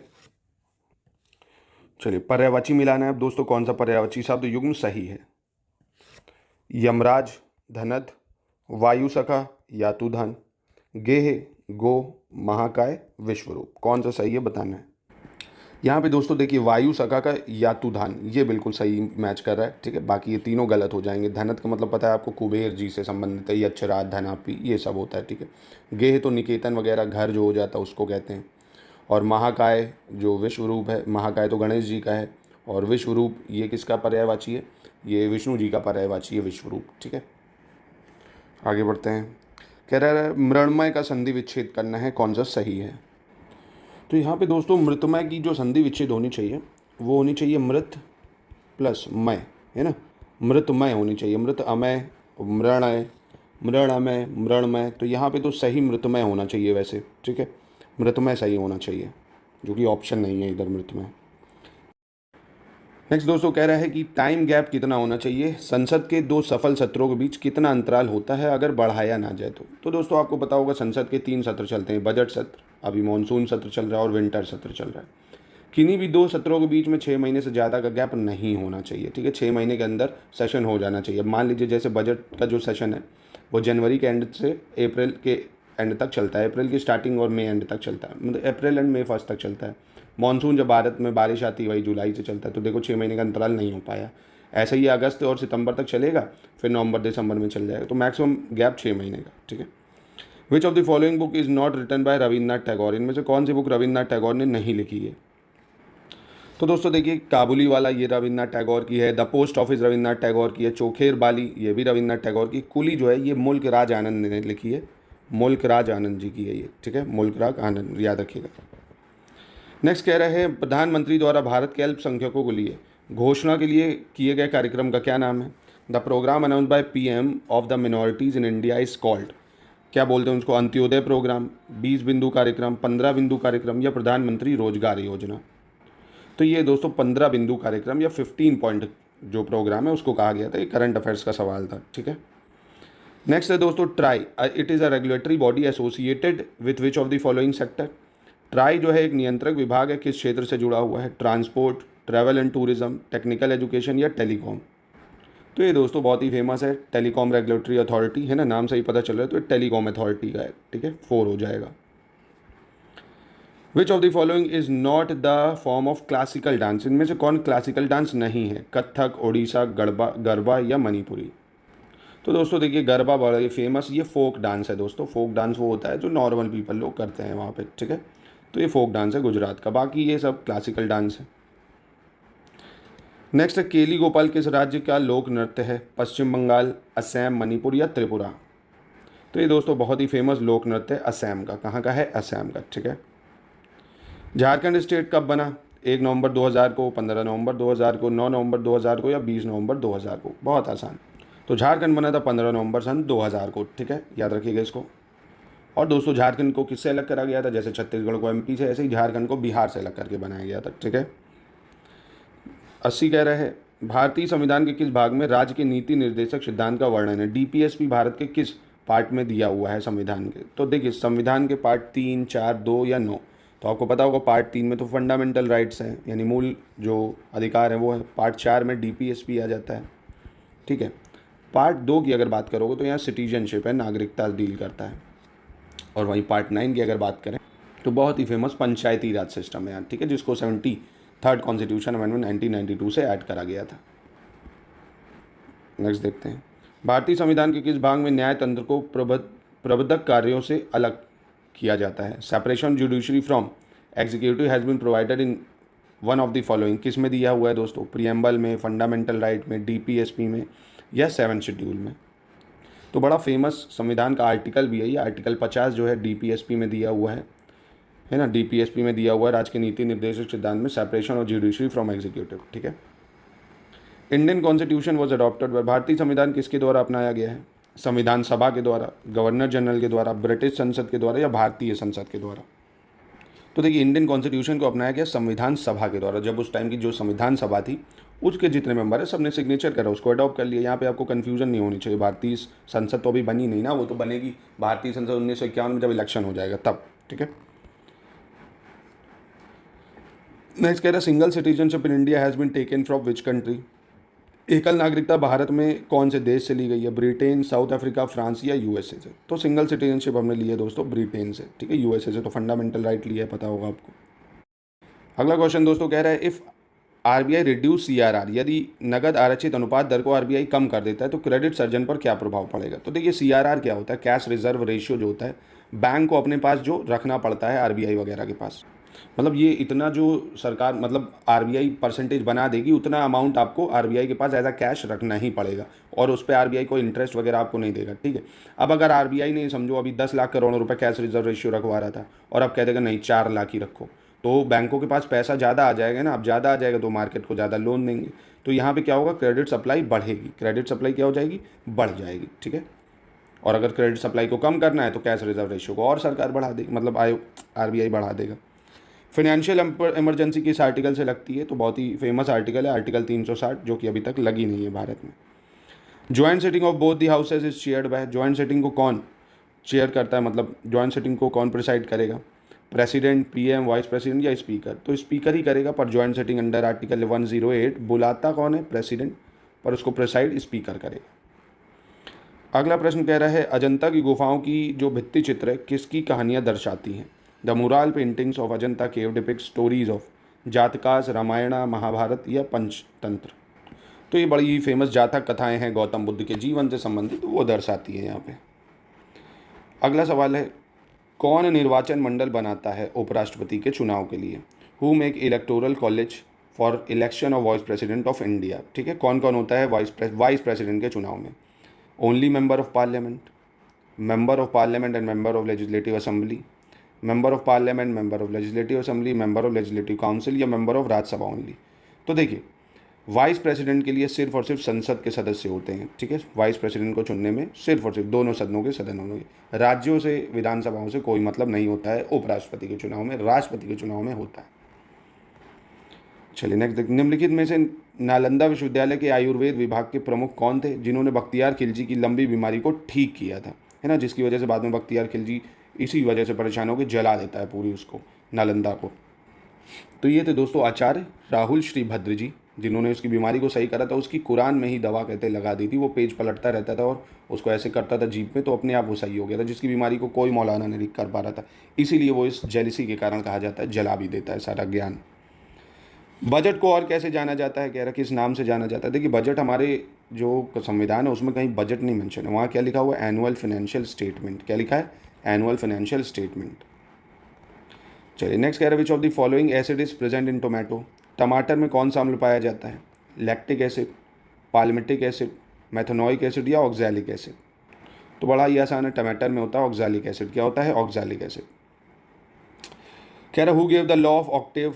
अष्टक सिद्धांत किसने दिया है? न्यूलैंड ने, डॉबर्नियर ने, मेंडलीव ने या मोसले ने? तो देखिए, आपने साइंस में पढ़ा होगा स्कूल लाइफ में, न्यूलैंड्स ऑक्टेव लॉ, है ना, कि हर जो 8वां नंबर है वो अपने आप को रिपीट करता है। ठीक है। जैसे सारे गामा पाधा नीसा होता है ना, तो आप लिखते हो 8वां नंबर फिर से सा आ जाता है, ऐसे ही न्यूलैंड ने ऑक्टेव लॉ दिया था। नेक्स्ट कह रहा है combining capacity of an element is called? एक तत्व की संयोजन क्षमता क्या होगी? वैलेंसी, एटॉमिक नंबर, एटॉमिसिटी या वैलेंस इलेक्ट्रॉन? तो देखो, कंबाइन कैपेसिटी करने की जो क्षमता होती है उसको उसकी वैलेंसी बोला जाता है। क्या बोला जाता है? वैलेंसी बोला जाता है, क्योंकि एटॉमिक नंबर तो नंबर ऑफ क्या होता है? इलेक्ट्रॉन होता है। ठीक है। तो वैलेंसी क्या हो जाती है? जो भी कंबाइनिंग कैपेसिटी है किसी एलिमेंट की उसको उसकी वैलेंसी बोलते हैं। जैसे अभी सोडियम है, सोडियम का एटॉमिक नंबर 11 होता है, वैलेंसी निकालनी है तो पहले में 2, फिर 8 बच गया 1, है ना, मतलब पहले जो होगा उसमें 2 इलेक्ट्रॉन होंगे, फिर 8 होंगे, उसके बाद 1 होंगे। ये साइंस में डिटेल में आपको पढ़ा दिया जाएगा। खैर, the molecular formula of potassium nitrate बहुत आसान है। पोटेशियम नाइट्रेट का फार्मूला क्या होता है? KNO3, KNO2, KON या KNO। तो पोटेशियम नाइट्रेट होता है KNO3। क्या होता है? KNO3। न्यूट्रलाइजेशन रिएक्शन क्या होती है दोस्तों? एक निष्क्रिय प्रतिक्रिया को कैसे लिखा जाता है? Base plus acid, salt plus water, acid plus salt, base plus water, या base plus water salt, salt plus water, base plus acid. तो बहुत आसान है। देखिए, जब हमारे पेट में बहुत ज़्यादा एसिड बनता है तो हम इनो वगैरह पीते हैं, वो बेस होता है, तो हमारे पेट में सॉल्ट प्लस वाटर रिलीज होता है, उसी को न्यूट्रलाइज रिएक्शन कहते हैं। यानी acid plus base give salt plus water. कह रहे विच of the following is most ductile metal? निम्न में से कौन सा नमनीय धातु पदार्थ है? ब्रास, कॉपर, सिल्वर या गोल्ड? पीतल, तांबा, चांदी या सोना? तो दोस्तों देखिए, जो सोना है वो मोस्ट डक्टाइल है। इसको इतना ज़्यादा आप समझ लो थिन कर सकते हो कि कितनी ज़्यादा आप इसको पतला करके कितने वायर बना सकते हो, तो बहुत ज़्यादा डक्टाइल होता है। अगला प्रश्न देखते हैं। संधिपाद के क्या मायने हैं? What does arthropod means? Largest leg, joint leg, soft and cartilaginous leg या हार्ड एंड स्केलेटल लेग्स? बड़े पैर, जड़े हुए पैर, कोमल और उपास्थीय पैर, कठोर और कंकाली पैर। तो दोस्तों देखिए, आर्थ्रोपोड जो होते हैं इनमें क्या होते हैं? जॉइंट लेग्स होते हैं। क्या होते हैं? जड़े हुए पैर होते हैं। जैसे बड़ा फेमस एग्जांपल आप कॉकरोच ले लो, है ना, कछुए को ले लो, ये सब जो होते हैं आर्थ्रोपोड के एग्जांपल हैं। कछुए वगैरह मतलब कनखजूरे वगैरह, देखो जो भी इंसेक्ट होते हैं ना जिनमें ऐसे ऐसे ऐसे बहुत सारे बाल होते हैं, कॉकरोच वगैरह है, कनखजूरा है, ठीक है। चले, which plant hormone promote cell division? कौन सा पौधा हार्मोन कोशिका विभाजन को बढ़ावा देता है? ऑक्सिन, जिबरलिन, साइटोकिनिन या एबिसिक एसिड या एबिसिक अम्ल? तो देखिए, जो साइटोकिनिन होता है ये प्रमोट करता है सेल डिवीजन को, साइटोकिनिन, ठीक है। नेक्स्ट कह रहा है which of the following statement is incorrect about isotopes? कौन सा आइसोटोप के कथन में गलत है? Isotope of some element are radioactive. Isotopes are the atom of different elements. Isotopes differ in number of neutron और isotopes have same chemical properties, ठीक है। कुछ तत्वों के आइसोटोप रेडियो सक्रिय होते हैं, आइसोटोप अणु हैं विभिन्न तत्वों के। आइसोटोप न्यूट्रॉन की संख्या में भिन्न होते हैं और आइसोटोप की समान रासायनिक गुणता होती है। तो देखिए, यहाँ पे दोस्तों isotopes have same chemical properties, ये गलत हो जाता है क्योंकि आइसोटोप्स की जो रासायनिक गुणता है वो समान नहीं होती है, ठीक है। फिजिकल प्रॉपर्टी सेम होगी, केमिकल प्रॉपर्टीज़ डिफरेंट होती हैं, ठीक है। और बहुत ही फेमस भी है एक डेफिनेशन की, आइसोटोप्स के जो नंबर ऑफ प्रोटॉन होते हैं वो सेम होते हैं बट न्यूट्रॉन्स अलग होते हैं। मतलब जो एटॉमिक नंबर है आइसोटोप्स का वो सेम होगा पर जो मास नंबर है वो अलग हो जाता है, ठीक है। काफ़ी फेमस है, पता होगा आपको। जैसे बहुत ही अच्छा एग्जाम्पल बताता हूँ आपको, मतलब प्रोटियम, ड्यूट्रियम, ट्रीटियम का एग्जांपल ले सकते हो आप। एटॉमिक नंबर सेम है, मास नंबर अलग है, ठीक है। नेक्स्ट क्वेश्चन, इन्वायरमेंट डे कब मनाते हैं हम लोग? 16 जून, 5 दिसंबर, 5 जून या 5 जुलाई? वर्ल्ड इन्वायरमेंट डे तो अभी गया है दोस्तों। वर्ल्ड इन्वायरमेंट डे हम लोग मनाते हैं 5 जून को, ठीक है। कह रहा है during summer water kept in a earthen pot become cool because of the phenomena of? ग्रीष्म मौसम में पानी मिट्टी के मटके में ठंडा होता है क्योंकि इसका सिद्धांत है क्या? डिफ्यूज़न, कंडेंसेशन, ट्रांसपीरेशन या इवापोरेशन? विसरण, संघनन, वाष्पोत्सर्जन या वाष्पीकरण? तो इसका कारण होता है दोस्तों इवापोरेशन। जो भी मटके में छिद्र होते हैं उसके थ्रू जो भी वाष्पीकरण होता है वो होता रहता है, जिसकी वजह से ह्यूमिडिटी लॉस होती रहती है और पानी ठंडा बना रहता है, वाष्पीकरण। नेक्स्ट कह रहा है निम्नलिखित में से गोल्गी काय का कार्य नहीं है? Which of the following is not a function of Golgi apparatus? जहर व दवाइयों का निर्वाष्पीकरण, नहीं निर्विषीकरण, माफ़ कीजिएगा, निर्विषीकरण, उत्पादन की जमाई व संवेष्टन, लाइजोमस का बनना और जटिल शुगर का उत्पादन, detoxification of poisons and drugs, storage and packaging of products, formation of lysosomes और प्रोडक्शन ऑफ कॉम्प्लेक्स शुगर? कौन सा इसका काम नहीं है? तो देखिए, detoxification of poison and drugs ये गोल्गी अपार्टस का वर्क नहीं होता है, ठीक है। इसको आपको याद रखना है, ये इसका काम नहीं है। आगे बढ़ते हैं। नेक्स्ट कह रहे हैं मिजल्स एक घोल में विघटन कारक होते हैं और अवक्षेपण हेतु आपस में नहीं मिलते हैं, उनका कारण क्या है? Micelles exist in solution as a colloid and will not come together to precipitate due to. अब देखिए, ये जो है ये आपस में नहीं मिलते, इनका कारण है आयन आयन रोघड़ का या आयन आयन रिपल्शन का। जो सेम आयन्स होते हैं वो रिपेल करते हैं एक दूसरे को, इसकी वजह से ये नहीं घुल पाते हैं, ठीक है। अगर अट्रैक्ट करते होते तो मिल ही जाते, ठीक है। तो आयन आयन रिपल्शन हो जाएगा। अगला प्रश्न दोस्तों कह रहा है कि conversion of carbonate ore into oxides by heating strongly in limited air is known as. मतलब सीमित वायु में प्रबलता से गर्म करने पर कार्बोनेट अयस्कों का ऑक्साइड में परिवर्तन क्या कहलाता है? तो इसको दोस्तों बोलते हैं क्या? भूनना, निष्पातन, निस्तापन, प्रगलन या विद्युत अपघटन। तो इसको दोस्तों बोलते हैं कैल्सिनेशन या निस्तापन बोला जाता है। इस प्रक्रिया को क्या बोलते हैं? कैल्सिनेशन या निस्तापन। अगले प्रश्न पे चलते हैं। कह रहा which of the following is an exothermic reaction. इनमें से कौन ऊष्माक्षेपी प्रतिक्रिया है? तो बचपन में आपने पढ़ा होगा एक्सोथर्मिक और एक होता था एंडोथर्मिक। एक्सोथर्मिक में क्या होती थी? हीट रिलीज होती थी। और एंडोथर्मिक में क्या होता है? हीट रिलीज नहीं होती है, हीट एब्जॉर्ब होती है एंडोथर्मिक में। ठीक है, अब ऑप्शन से पहचानते हैं। Decomposition of vegetable matter into compost, mixing of water with sugar, mixing of water with clay, mixing of water with common salt. ठीक है, मतलब सब्जी साग सामग्री का खाद्य में विघटित होना, पानी का शक्कर में मिलना, पानी को चिकनी मिट्टी में मिलाना या साधारण नमक का पानी मिलना। कौन सा एक्सोथर्मिक रिएक्शन है? तो देखिए पहला जो है ये बिल्कुल सही है, एक्सोथर्मिक रिएक्शन है। क्यों? क्योंकि जब भी वेजिटेबल मैटर जो है वो ब्रेक होगा कंपास में, तो जो डिकम्पोजिशन प्रोसेस उसको चलाने के लिए बैक्टीरिया को क्या चाहिए? एनर्जी चाहिए। ठीक है, मतलब अगर वो बैक्टीरिया जो है ब्रेक डाउन करना चाहता फूड को तो उसको एनर्जी चाहिए होगी। ठीक है, तो इसलिए वो क्या करेगा? Light is release as a type of energy. ठीक है, तो पहला बिल्कुल सही है। नेक्स्ट है loss of water in the form of water vapour through stomatas. Stomata यानी जो मुख छिद्रा होती है उसके द्वारा निष्कासन, जल निष्कासन जो है जलवाष्प के रूप में होता है, उसको क्या कहते हैं? इवापोरेशन, ट्रांसपीरेशन, ट्रांसपोर्टेशन या कंडेंसेशन। तो दोस्तों ये ट्रांसपीरेशन कहलाता है। पत्तियों में नहीं होता है, जो देखा होगा पत्ती में बूंद बूंद आ जाती है, तभी तो पत्तियों में अगर फ्लाइज जमा हो जाए तो ट्रांसपीरेशन नहीं हो पाता, बारिश नहीं हो पाती है। फिर उसकी वजह से फिर ट्रांसपीरेशन, भाई पेड़ बारिश कराने में सहायता देते हैं, इसीलिए ट्रांसपीरेशन करते हैं। ठीक है, नेक्स्ट देखते हैं। गवर्नमेंट ऑफ इंडिया 1919 पे बेस्ड सवाल है। Allowed election to the provincial council, declared non cooperation movement illegal, allowed constitution for India, declared political parties in India illegal. ठीक है, कौन सा सही है बताना है?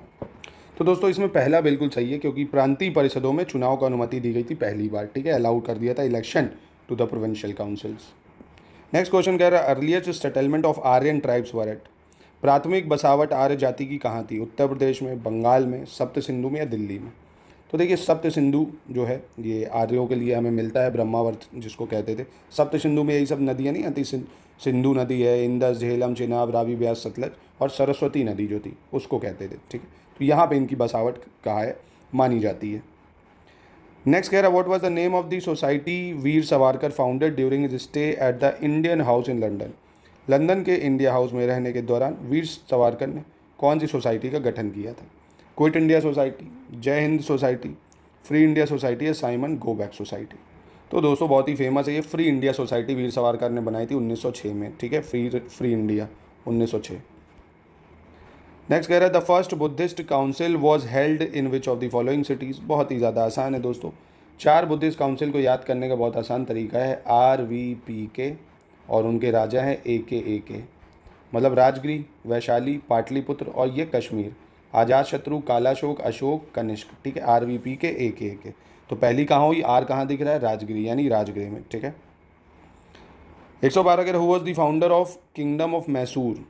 ठीक है, मैसूर साम्राज्य के संस्थापक कौन थे? अहमद शाह, अब्दाली, नादिर शाह, हैदर अली या टीपू सुल्तान? आसान है ये भी काफ़ी।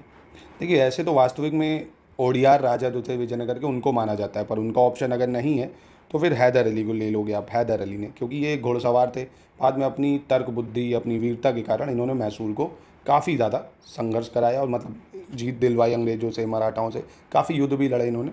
ठीक है, तो Haider Ali. Next, during India's freedom struggle which one of the following led to the first all India hartal. भारत की आज़ादी के संघर्ष के दौरान इनमें से किसने पहला भारत बंद का आह्वान किया था? तो काफ़ी ज़्यादा अच्छा सवाल है ये। Protest against Jallianwala Bagh massacre, या protest against Rowlatt act, trial of Mahatma Gandhi या अराइवल ऑफ साइमन कमीशन में अगर देखेंगे तो आपको बताओ दोस्तों रॉलेट एक्ट जो था इसके खिलाफ पहला भारत बंद का आह्वान किया गया था, रॉलेट एक्ट के खिलाफ। ठीक है, तो याद रखना, अच्छा सवाल है। कह रहा when did the iron age start in human history. मानव इतिहास में आयरन एज कब शुरू होता है?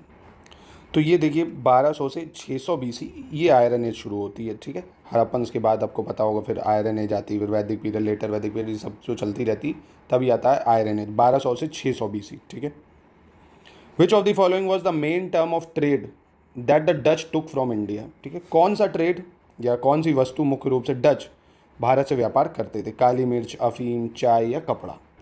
तो ये मेन जो करते थे वो मेनली ओपियम करते थे। क्या करते थे? ओपियम करते थे, ठीक है। ऐसे ओपियम है, ठीक है, कॉटन वगैरह है, तो पर ओपियम का मेन ट्रेड था इनका। अगला प्रश्न देखते हैं। Who among the following was the founder of Hindustan socialist Republican association? कौन था भैया हिंदुस्तान सोशलिस्ट रिपब्लिकन एसोसिएशन का फाउंडर? चंद्रशेखर आज़ाद, पुलिन बिहारी दास, बटकेश्वर दत्त या सावरकर ब्रदर? तो HSRA बनाया था चंद्रशेखर आज़ाद ने, हिंदुस्तान सोशलिस्ट रिपब्लिकन एसोसिएशन 1924 में बनाया था ये इन्होंने, ठीक है, ये भी याद रखना, ठीक है, 1924 में। सॉरी, ये HRA था 1924, माफ़ करना, HSRA जो था ये 1928 में बनेगा, उसके बाद है ना, जब इसको बैन कर दिया जाएगा। और अगर भगत सिंह भी ऑप्शन में होता तो भगत सिंह भी ले लेते इसमें, ठीक है। चलिए आगे बढ़ते हैं। कह रहा who discovered the Indus valley civilisation? Indus valley civilisation की खोज किसने करी थी? Leonard Woolley, Dayaram Sahni, VS Agrawal या AL भाषण? तो ये करी थी दयाराम साहनी ने। किसने? दयाराम साहनी, ठीक है। और अगर इनसे भी पहले अगर आपको जॉन मार्शल दे देता है ना, जॉन मार्शल, वैसे क्रेडिट उन्हीं को दिया जाता कि जॉन मार्शल जो थे इन्होंने ही, आर्कियोलॉजिस्ट थे ये, ब्रिटिशर आर्कियोलॉजिस्ट, इन्होंने ही इसको फाउंड करा था। पर वो ऑप्शन में ना होगा तो आप दयाराम साहनी को ले लोगे, ठीक है। नेक्स्ट कह रहा है रप्तक inscription is associated with which of the following ruler? Ashoka, Rudradaman, Kanishka या समुद्रगुप्त? तो बहुत ही फेमस है, कनिष्क का इंस्क्रिप्शन है, ठीक है, कनिष्क का, कुशाना डायनेस्टी से थे जो कनिष्क। अगला देखते हैं। When and between whom the first battle of Panipat was fought? Panipat की प्रथम लड़ाई कब लड़ी गई और किसके बीच लड़ी गई? बहुत ही ज़्यादा आसान है दोस्तों, ये तो आपको पता होगा। 1526 में बाबर और इब्राहिम लोदी के बीच पानीपत की प्रथम लड़ाई हुई। फिर पानीपत की दूसरी और तीसरी लड़ाई किसके बीच में हुई है? अकबर और हेमू के बीच में हो जाएगी भैया ये, अकबर वर्सेस हेमू। थर्ड पता ही होगा आपको, अहमद शाह अब्दाली और मराठा हाउस के बीच में होगी, ठीक है। हाँ, टाइम पीरियड भी तो है, टाइम पीरियड कब? ये 1556 में हो जाएगा, 1761 में होगी तीसरी, ठीक है। चलो, who is the author of the book ancient India? किसने लिखी है ancient India book? RC Majumdar, बाल गंगाधर तिलक, राजा राम मोहन राय या महात्मा गांधी? तो ये लिखी है RC मजूमदार ने। किसने? RC मजूमदार, ठीक है।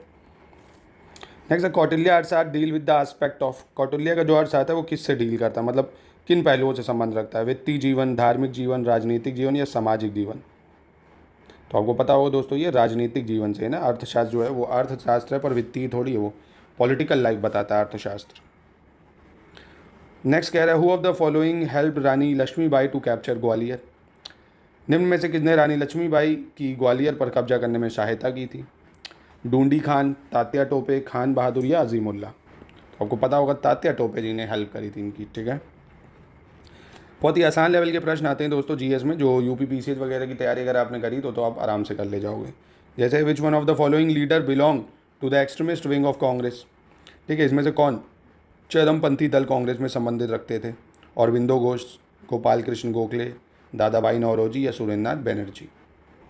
तो दोस्तों आपने मॉडर्न हिस्ट्री पढ़ी होगी तो आपको पता होगा जो अरविंदो घोष है इनको फादर ऑफ इंडियन एक्सट्रीमिज्म भी कहा जाता है ना। तो ये नहीं थे, ये मॉडरेट नहीं एक्सट्रीमिस्ट थे। बाकी ये सब गोपाल कृष्ण गोखले जी हैं, ये तो महात्मा गांधी जी के गुरु थे, दादा भाई नौरोजी, ये सुरेंद्रनाथ बनर्जी, ये सब मॉडरेट्स नहीं, मतलब मॉडरेट थे, एक्सट्रीमिस्ट नहीं थे।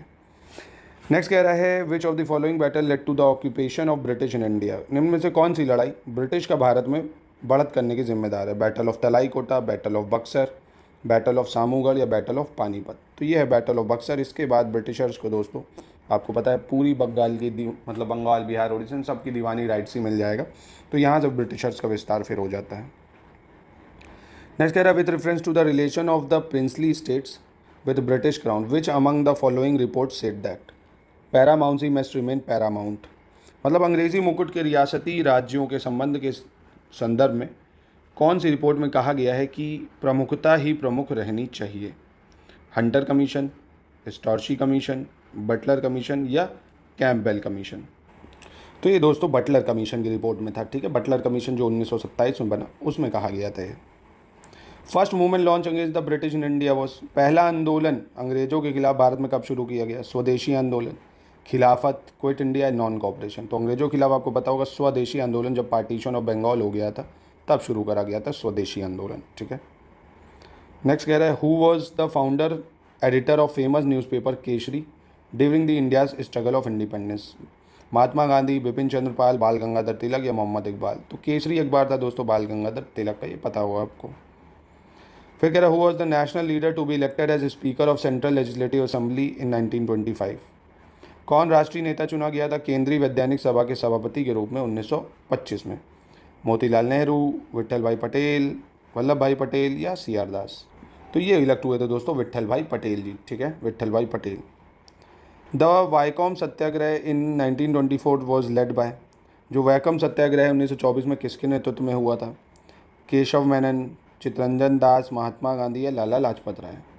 तो इसमें सही ऑप्शन है दोस्तों केशव मेनन जी, ठीक है। बाकी अगर ऑप्शन में टी के माधवन होते वो भी सही हो जाता, ठीक है, केशव मेनन। अगला प्रश्न कह रहा है who was called the father of Indian unrest by the Britishers, ठीक है। अंग्रेजों द्वारा किसे अशांत भारत का पिता कहा गया था? महात्मा गांधी को, बाल गंगाधर तिलक को, मोतीलाल नेहरू को या भगत सिंह को? तो ये कहा गया था दोस्तों बाल गंगाधर तिलक को, बाल गंगाधर तिलक, ठीक है। नेक्स्ट क्वेश्चन कह रहा है दोस्तों who of the following led the raid on Chittagong police armoury and raise the national flag at police station? किसने चटगांव पुलिस शस्त्रागार पर छापेमारी का नेतृत्व किया और पुलिस स्टेशन पर राष्ट्रीय ध्वज फहराया? चंदन दत्त, विधान घोष, सूर्यसेन या जतिन दास? तो ये थे दोस्तों सूर्यसेन, वीर बहादुर सूर्यसेन, ठीक है। Next, who among the following were official Congress negotiator with Cripps mission? कौन क्रिप्स मिशन के साथ आधिकारिक कांग्रेस वार्ताकार थे? महात्मा गांधी, सरदार पटेल, आचार्य JB कृपलानी, राजगोपालाचारी, पंडित जवाहरलाल नेहरू, मौलाना अबुल कलाम आज़ाद या डॉक्टर राजेंद्र प्रसाद व रफ़ी अहमद किदवई? कौन थे दोस्तों?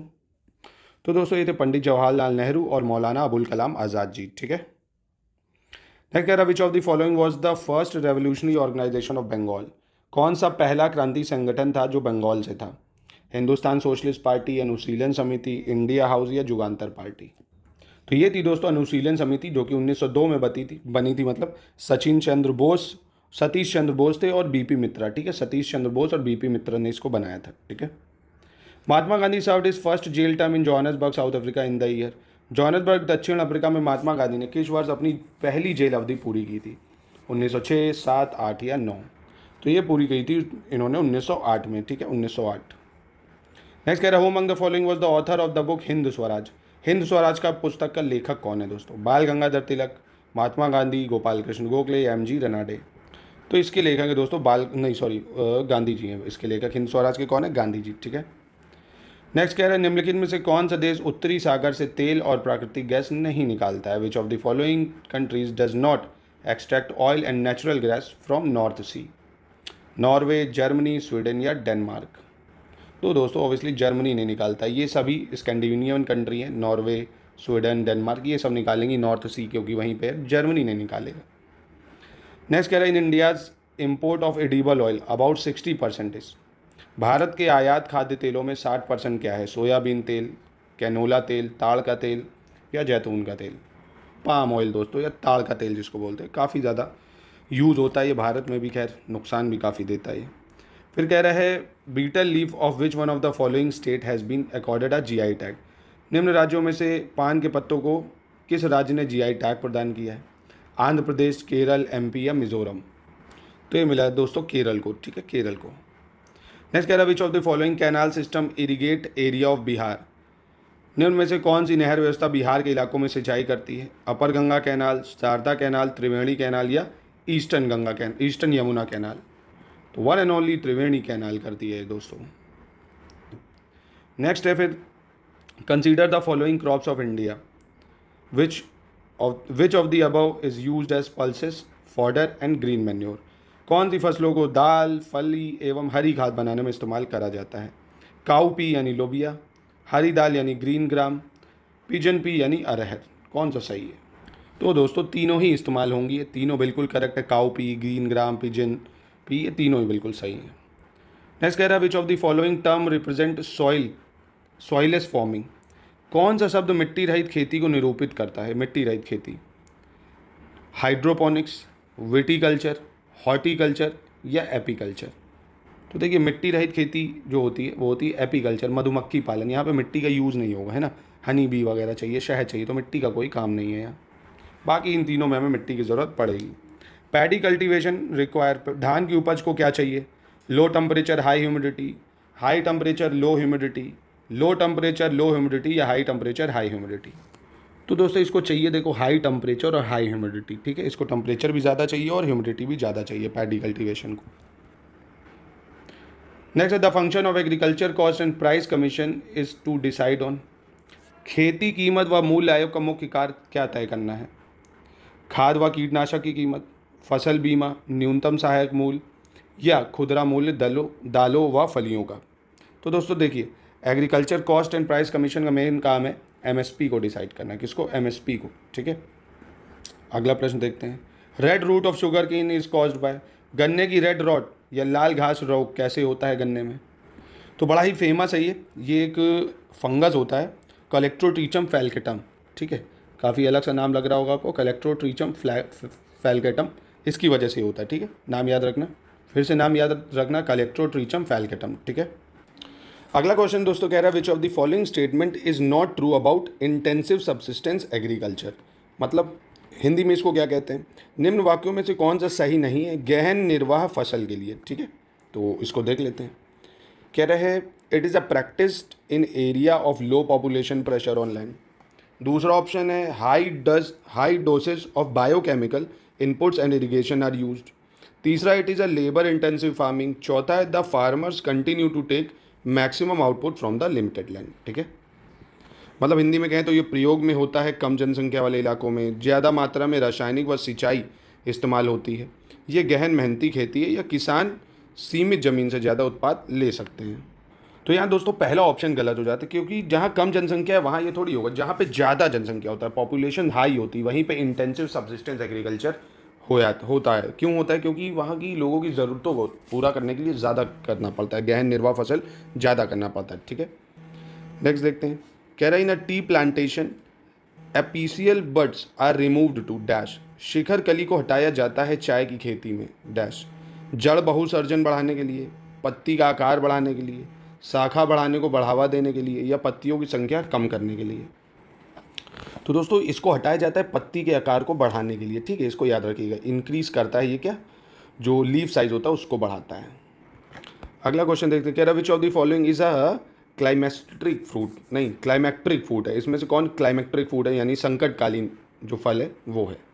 देखिए पहले तो ये समझ लीजिए भैया, जो संकटकालीन फल होते क्या हैं या क्लाइमेक्ट्रिक फ्रूट होते क्या हैं। देखिए क्लाइमेक्ट्रिक फ्रूट वो होते हैं जिनको पेड़ों पे पकने की ज़रूरत नहीं होती है ना, वो फ्रूट्स जो ज़रूरत नहीं है कि वो पेड़ पे ही पके, उनको बाद में भी, मतलब जब उनकी खेती हो जाए, उनको तोड़ लिया जाए, तब भी पकाया जाता है। जैसे देखो से आप उसको देख लो ना, मैंगो है, बनाना है आपका, और मतलब जिसमें भी कार्बेट लगा देते, पपीता वगैरह है, अनानास है, ये सब हो जाता है। लीची दोस्तों पेड़ पे ही फल मतलब पक के आएगी। लीची में कोई भी तरह का आप ये नहीं कि आप उसको पेपर में रैप करके रख दो तो पक जाएगी, नहीं। बाकी अनार है, सेब है, अनानास है, ये सब पक जाता है समय के साथ, लीची नहीं पकती, ठीक है। तो उसको क्लाइमेक्ट्रिक फ्रूट कहते हैं। आई होप समझ गया होगा। नेक्स्ट कह रहा है the procurement of wheat by government agencies has touch an all time high about. 2021 में गेहूं की प्राप्ति में सरकारी संस्थाओं ने अब तक का सबसे ऊंचा स्तर छुआ है। कितना? 39 million tonne, 41 million tonne, 43 million tonne या 45 मिलियन टन। तो ये दोस्तों 43 मिलियन टन था, ठीक है। करंट अफेयर्स का सवाल था, ये याद रखिएगा। विच one of the following is not a type of commercial agriculture. इसमें से कौन सी वाणिज्यिक खेती का प्रकार नहीं है? Dairy farming, grain farming, life stock wrenching या पशुपालन जिसको बोलते हैं, या इंटेंसिव सब्सिस्टेंस एग्रीकल्चर। तो दोस्तों गहन निर्वाह जो खेती होती है ये एक तरह से कॉमर्शियल फार्मिंग नहीं होती है, ठीक है। ये तो गहन निर्वाह फसल होती है, इंटेंसिव सब्सिस्टेंस एग्रीकल्चर ये नहीं होगी। आगे बढ़ते हैं। Name the prestigious satellite based augmentation system jointly developed by airports authority of India and ISRO for enhanced air navigation services in India. प्रतिष्ठित उपग्रह आवर्धन प्रणाली पर भारतीय हवाई अड्डा प्रबंधक समिति व इसरो द्वारा हवाई मार्गदर्शन सेवाओं की बेहतरी के लिए क्या बनाया गया है दोस्तों? पुष्पक, गगन, आकाश या संपर्क। तो अगेन दोस्तों ये करंट अफेयर्स का सवाल था, इसको आप अब कोई रेलेवेंसी नहीं छोड़ सकते हो। ये भी देखते हैं बीआरओ द्वारा भूटान में निर्माण कौन सा कार्यक्रम है, तो ये भी दोस्तों करंट अफेयर्स के सवाल बदलते रहते हैं, इसलिए उसको नहीं डिस्कस कर रहे हैं। लार्जेस्ट ट्राइब राजस्थान की कौन है? ये स्टैटिक जीके का सवाल है। राजस्थान की सबसे बड़ी जनजाति राभा, भील, मैथिली या गद्दीस। तो भील ट्राइब हो जाएगा जो सबसे लार्जेस्ट ट्राइब है, ठीक है। नेक्स्ट कह रहा है where is head office of inland waterways authority of India. भारतीय अंतर्देशीय जलमार्ग प्राधिकरण का मुख्यालय कहाँ पे है? वाराणसी, कोलकाता, नोएडा या चेन्नई। तो ये नोएडा में है दोस्तों, ठीक है। नेक्स्ट है what is the religion of Parsis called. पारसियों के धर्म को क्या कहते हैं? ठीक है, ज़ोराष्ट्र धर्म, बहाई धर्म, यहूदी धर्म या ताओ धर्म। तो दोस्तों इनको क्या बोलते हैं? पारसियों का जो धर्म होता है वो होता है ज़ोरोएस्ट्रियनिज्म। ठीक है, याद रखिएगा, ज़ोरोएस्ट्रियनिज्म। अगला प्रश्न देखते हैं। India railway launch how many सेवा सर्विस ट्रेन इन 2019। तो इसका भी कोई रेलेवेंट नहीं है, करंट अफेयर्स का सवाल था अभी। 6 से 8 महीने करंट अफेयर्स आपको पढ़ना होगा, करंट अफेयर्स कवर हो जाएगा आपका। Which international organisation work for tiger conservation in India. भारत में बाघ संरक्षण के लिए कौन सा अंतर्राष्ट्रीय संगठन काम करता है? यूएनडीपी, यूनेस्को, यूएनओ या वर्ल्ड वाइड फंड। तो ये है दोस्तों वर्ल्ड वाइड फंड। कौन है? World Wide Fund. ठीक है, नेक्स्ट है in which year was the Ganga action plan formulated to reduce the pollution level of river Ganga. Ganga action plan नदियों में प्रदूषण के स्तर को घटाने के लिए किस वर्ष में सुझाया गया था? 1982, 83, 84 या 85। तो यहाँ पे दोस्तों ऑप्शंस जो थे वो गलत आए थे, क्योंकि गंगा एक्शन प्लान को जो फॉर्मुलेट करा गया था वो जनवरी 1986 में करा गया था। कब करा गया था? जनवरी 1986 में राजीव गांधी की जो गवर्नमेंट थी उसने करा था। ठीक है, तो 1986 वैसे करेक्ट होगा। तो अब अगर क्लोज में लिया होगा तो 1985 ठीक मान लिया होगा। तो अभी आप याद रखो 1986 सही होगा। नेक्स्ट है what is the essential indicator of water contamination. जल दूषित होने का क्या महत्वपूर्ण संकेत है? कैसे पता चलेगा कि पानी गंदा है? ठीक है, उसमें टोटल कोलीफॉर्म बैक्टीरिया काउंट करेंगे, पीएच लेवल देखेंगे, लेवल ऑफ बीओडी देखेंगे या presence of water plants. BOD मतलब बायोलॉजिकल ऑक्सीजन जो डिजॉल्व होती है, वो मतलब बायोकेमिकल ऑक्सीजन जो डिमांड होती है। अब देखिए पानी अगर जितना गंदा होगा उसकी ऑक्सीजन डिमांड बढ़ती जाएगी। क्यों? क्योंकि गंदे पानी में ऊपर बहुत सारा अगर डस्ट जमा है, कूड़ा जमा है, तो सूरज की किरण अंदर नहीं जाएगी। अब सूरज की किरण नहीं जाएगी तो ऑक्सीजन नहीं जाएगा, ऑक्सीजन नहीं जाएगा तो मछलियाँ मरेंगी। इसलिए गंदे पानी का बीओडी ज़्यादा होता है। ठीक है, which of the following is a major cause of air pollution. वायु प्रदूषण का मुख्य कारण क्या है? Biological treatment, landfills, stubble burning या कंपोस्टिंग।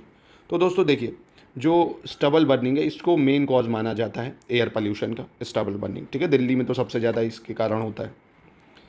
नेक्स्ट है essential oil is not a product of which of the following trees.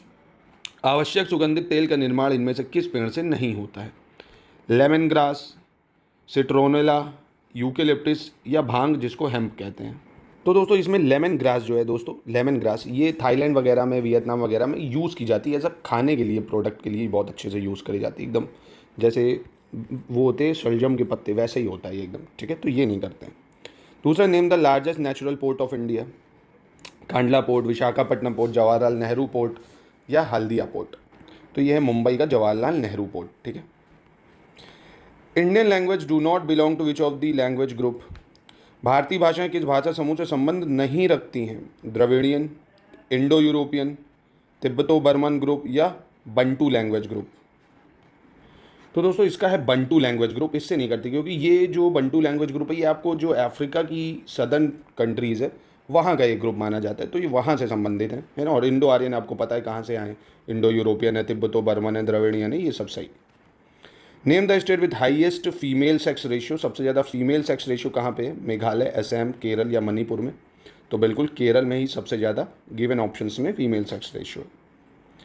Which is the greatest archipelago on the globe. सबसे बड़ा आर्कीपेलागो हमारे ग्लोब में कौन सा है? लक्षद्वीप, अंडमान निकोबार, इंडोनेशिया या फिलीपींस। तो दोस्तों ऐसे तो देखिए एक माले आर्कीपेलागो है जो इंडोनेशिया और फिलीपींस से मिल के बना है। ठीक है, और ऐसे ओवरऑल देखोगे तो सबसे बड़ा यही है इंडोनेशिया। 17,000 से भी ज़्यादा आइलैंड है, क्योंकि फिलीपीन में 6-7 हज़ार आइलैंड है। ठीक है, तो इंडोनेशिया सही है। फिर मोरेन्स आर फाउंड इन। हिमोड़ पाए जाते हैं, नाम से ही पता चल रहा है हिमोड़ कहाँ मिलेंगे। हिम नदी क्षेत्र में, मानसून क्षेत्र में, निर्जल क्षेत्र में या नदी के मुहाने में। तो जो मोरेन्स है ये ग्लेशियल रीजन में बनते हैं, जहाँ पे ग्लेशियर्स होते हैं वहाँ पे। Where is Great Barrier Reef located. Great Barrier Reef कहाँ है? ये सबको पता होगा भैया, ऑस्ट्रेलिया है। जो ऑस्ट्रेलिया की यहाँ पे पड़ती ग्रेट बैरियर रीफ है ना। काफ़ी आसान सवाल था। फिर कह रहा हूँ 21 जून द सन, मतलब 21 जून को सूरज कहाँ रहता है ये बताना है। Does not set below the horizon at the Arctic circle. Does not set below the horizon at the Antarctic circle. Shine vertically overhead at noon on the equator या shine vertically overhead at tropic of Capricorn. ठीक है, हिंदी में अगर देखें तो Arctic वृत्त पर क्षितिज से नीचे अस्त नहीं होता है, एंटार्कटिक वृत्त पर क्षितिज से नीचे नहीं अस्त होता है, भूमध्य रेखा पर दोपहर को सिर के ऊपर सीधा चमकता है और कर्क रेखा पर सिर के ऊपर सीधा चमकता है। तो दोस्तों ये बहुत ही आसान है, ज्योग्राफी का सवाल है। आपको पता होगा ट्रॉपिक ऑफ यहाँ पे कैंसर है, इक्वेटर है, ये कैप्रिकॉर्न है। तो कैप्रिकॉर्न पे पड़ता है, यानी जो आपकी कर्क रेखा है यहाँ पे 22 दिसंबर को पड़ता है, और ट्रॉपिक ऑफ कैंसर पे 21 जून को पड़ता है। इक्विनॉक्स यानी इक्वेटर पे जो है वो 21 मार्च को पड़ता है, और 23 सितंबर 2 डेट होती हैं तब पड़ता है। अब देखो, जब सूरज जो है 21 जून को यहाँ पे पड़ेगा तो यहाँ तो पूरा अंधेरा करेगा, मतलब रोशनी रहेगी, यहाँ पे जो है अंधेरा ही रहेगा। ठीक है, तो इसका ऑप्शन क्या हो जाएगा कि आर्कटिक वृत्त पर क्षितिज से नीचे अस्त नहीं होता है। ठीक है, does not set below origin eight the Arctic circle, मतलब यहाँ पे रोशनी रहेगी, यहाँ पे नहीं रहेगी। ठीक है, अच्छा सवाल था, हाई लेवल सवाल।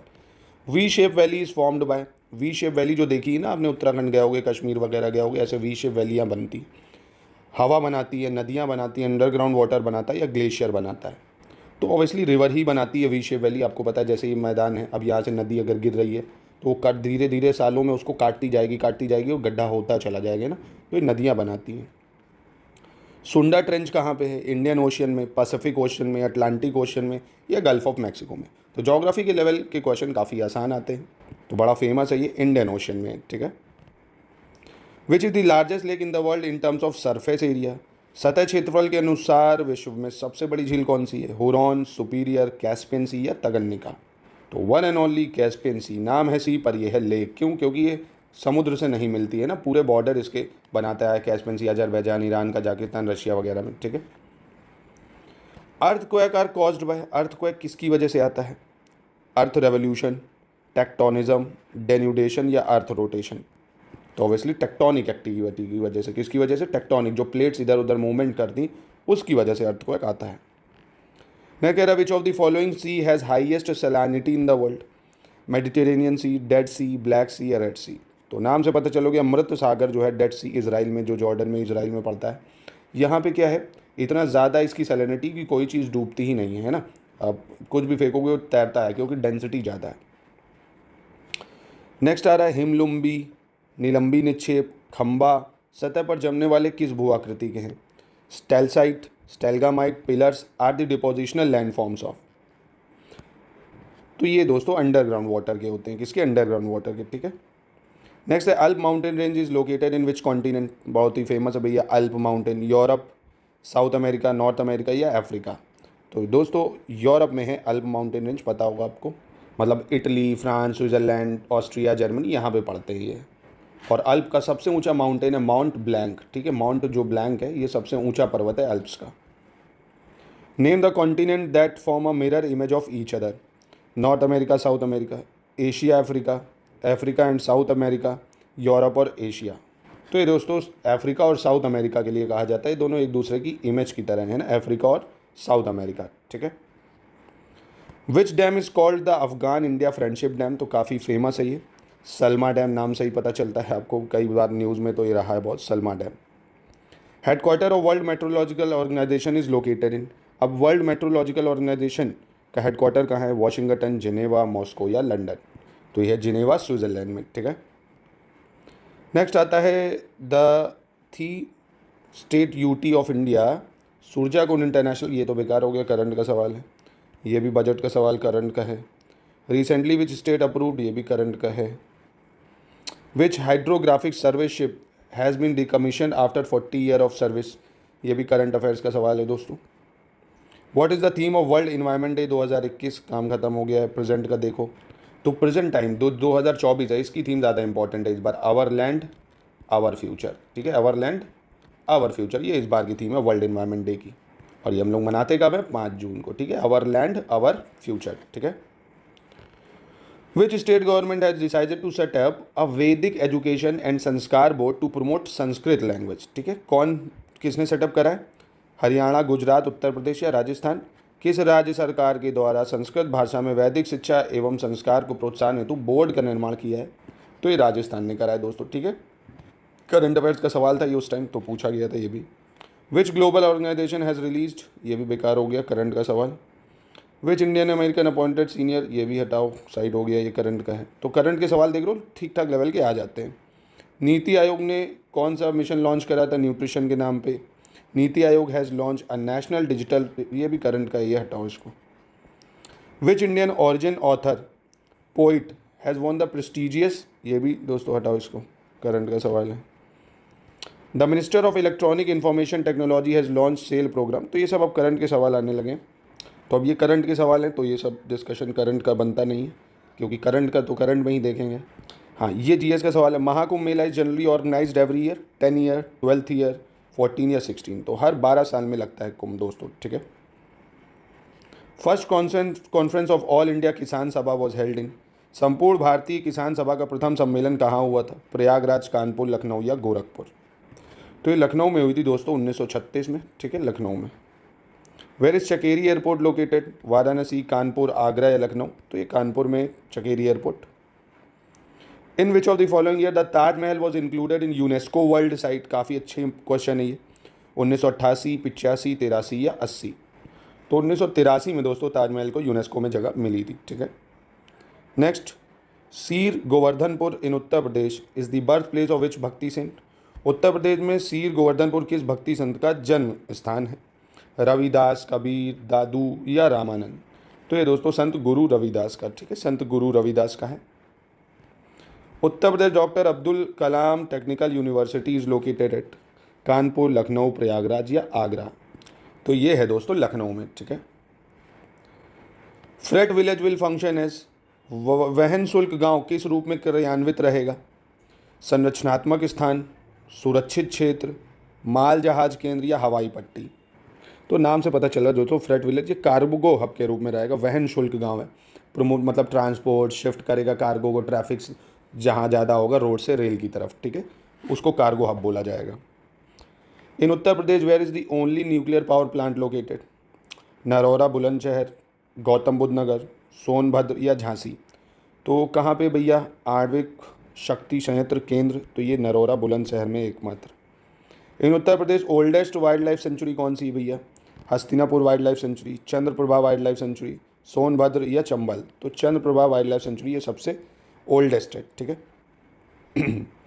State with the shortest border with Uttar Pradesh? कौन सा राज्य सबसे छोटा बॉर्डर बनाता है उत्तर प्रदेश से? एमपी, हिमाचल, झारखंड या छत्तीसगढ़? तो सबसे छोटा बॉर्डर बनाता है कौन? हिमाचल प्रदेश।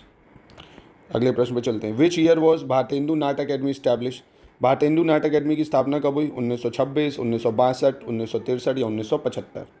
तो इसकी स्थापना हुई 1975 में, 1975।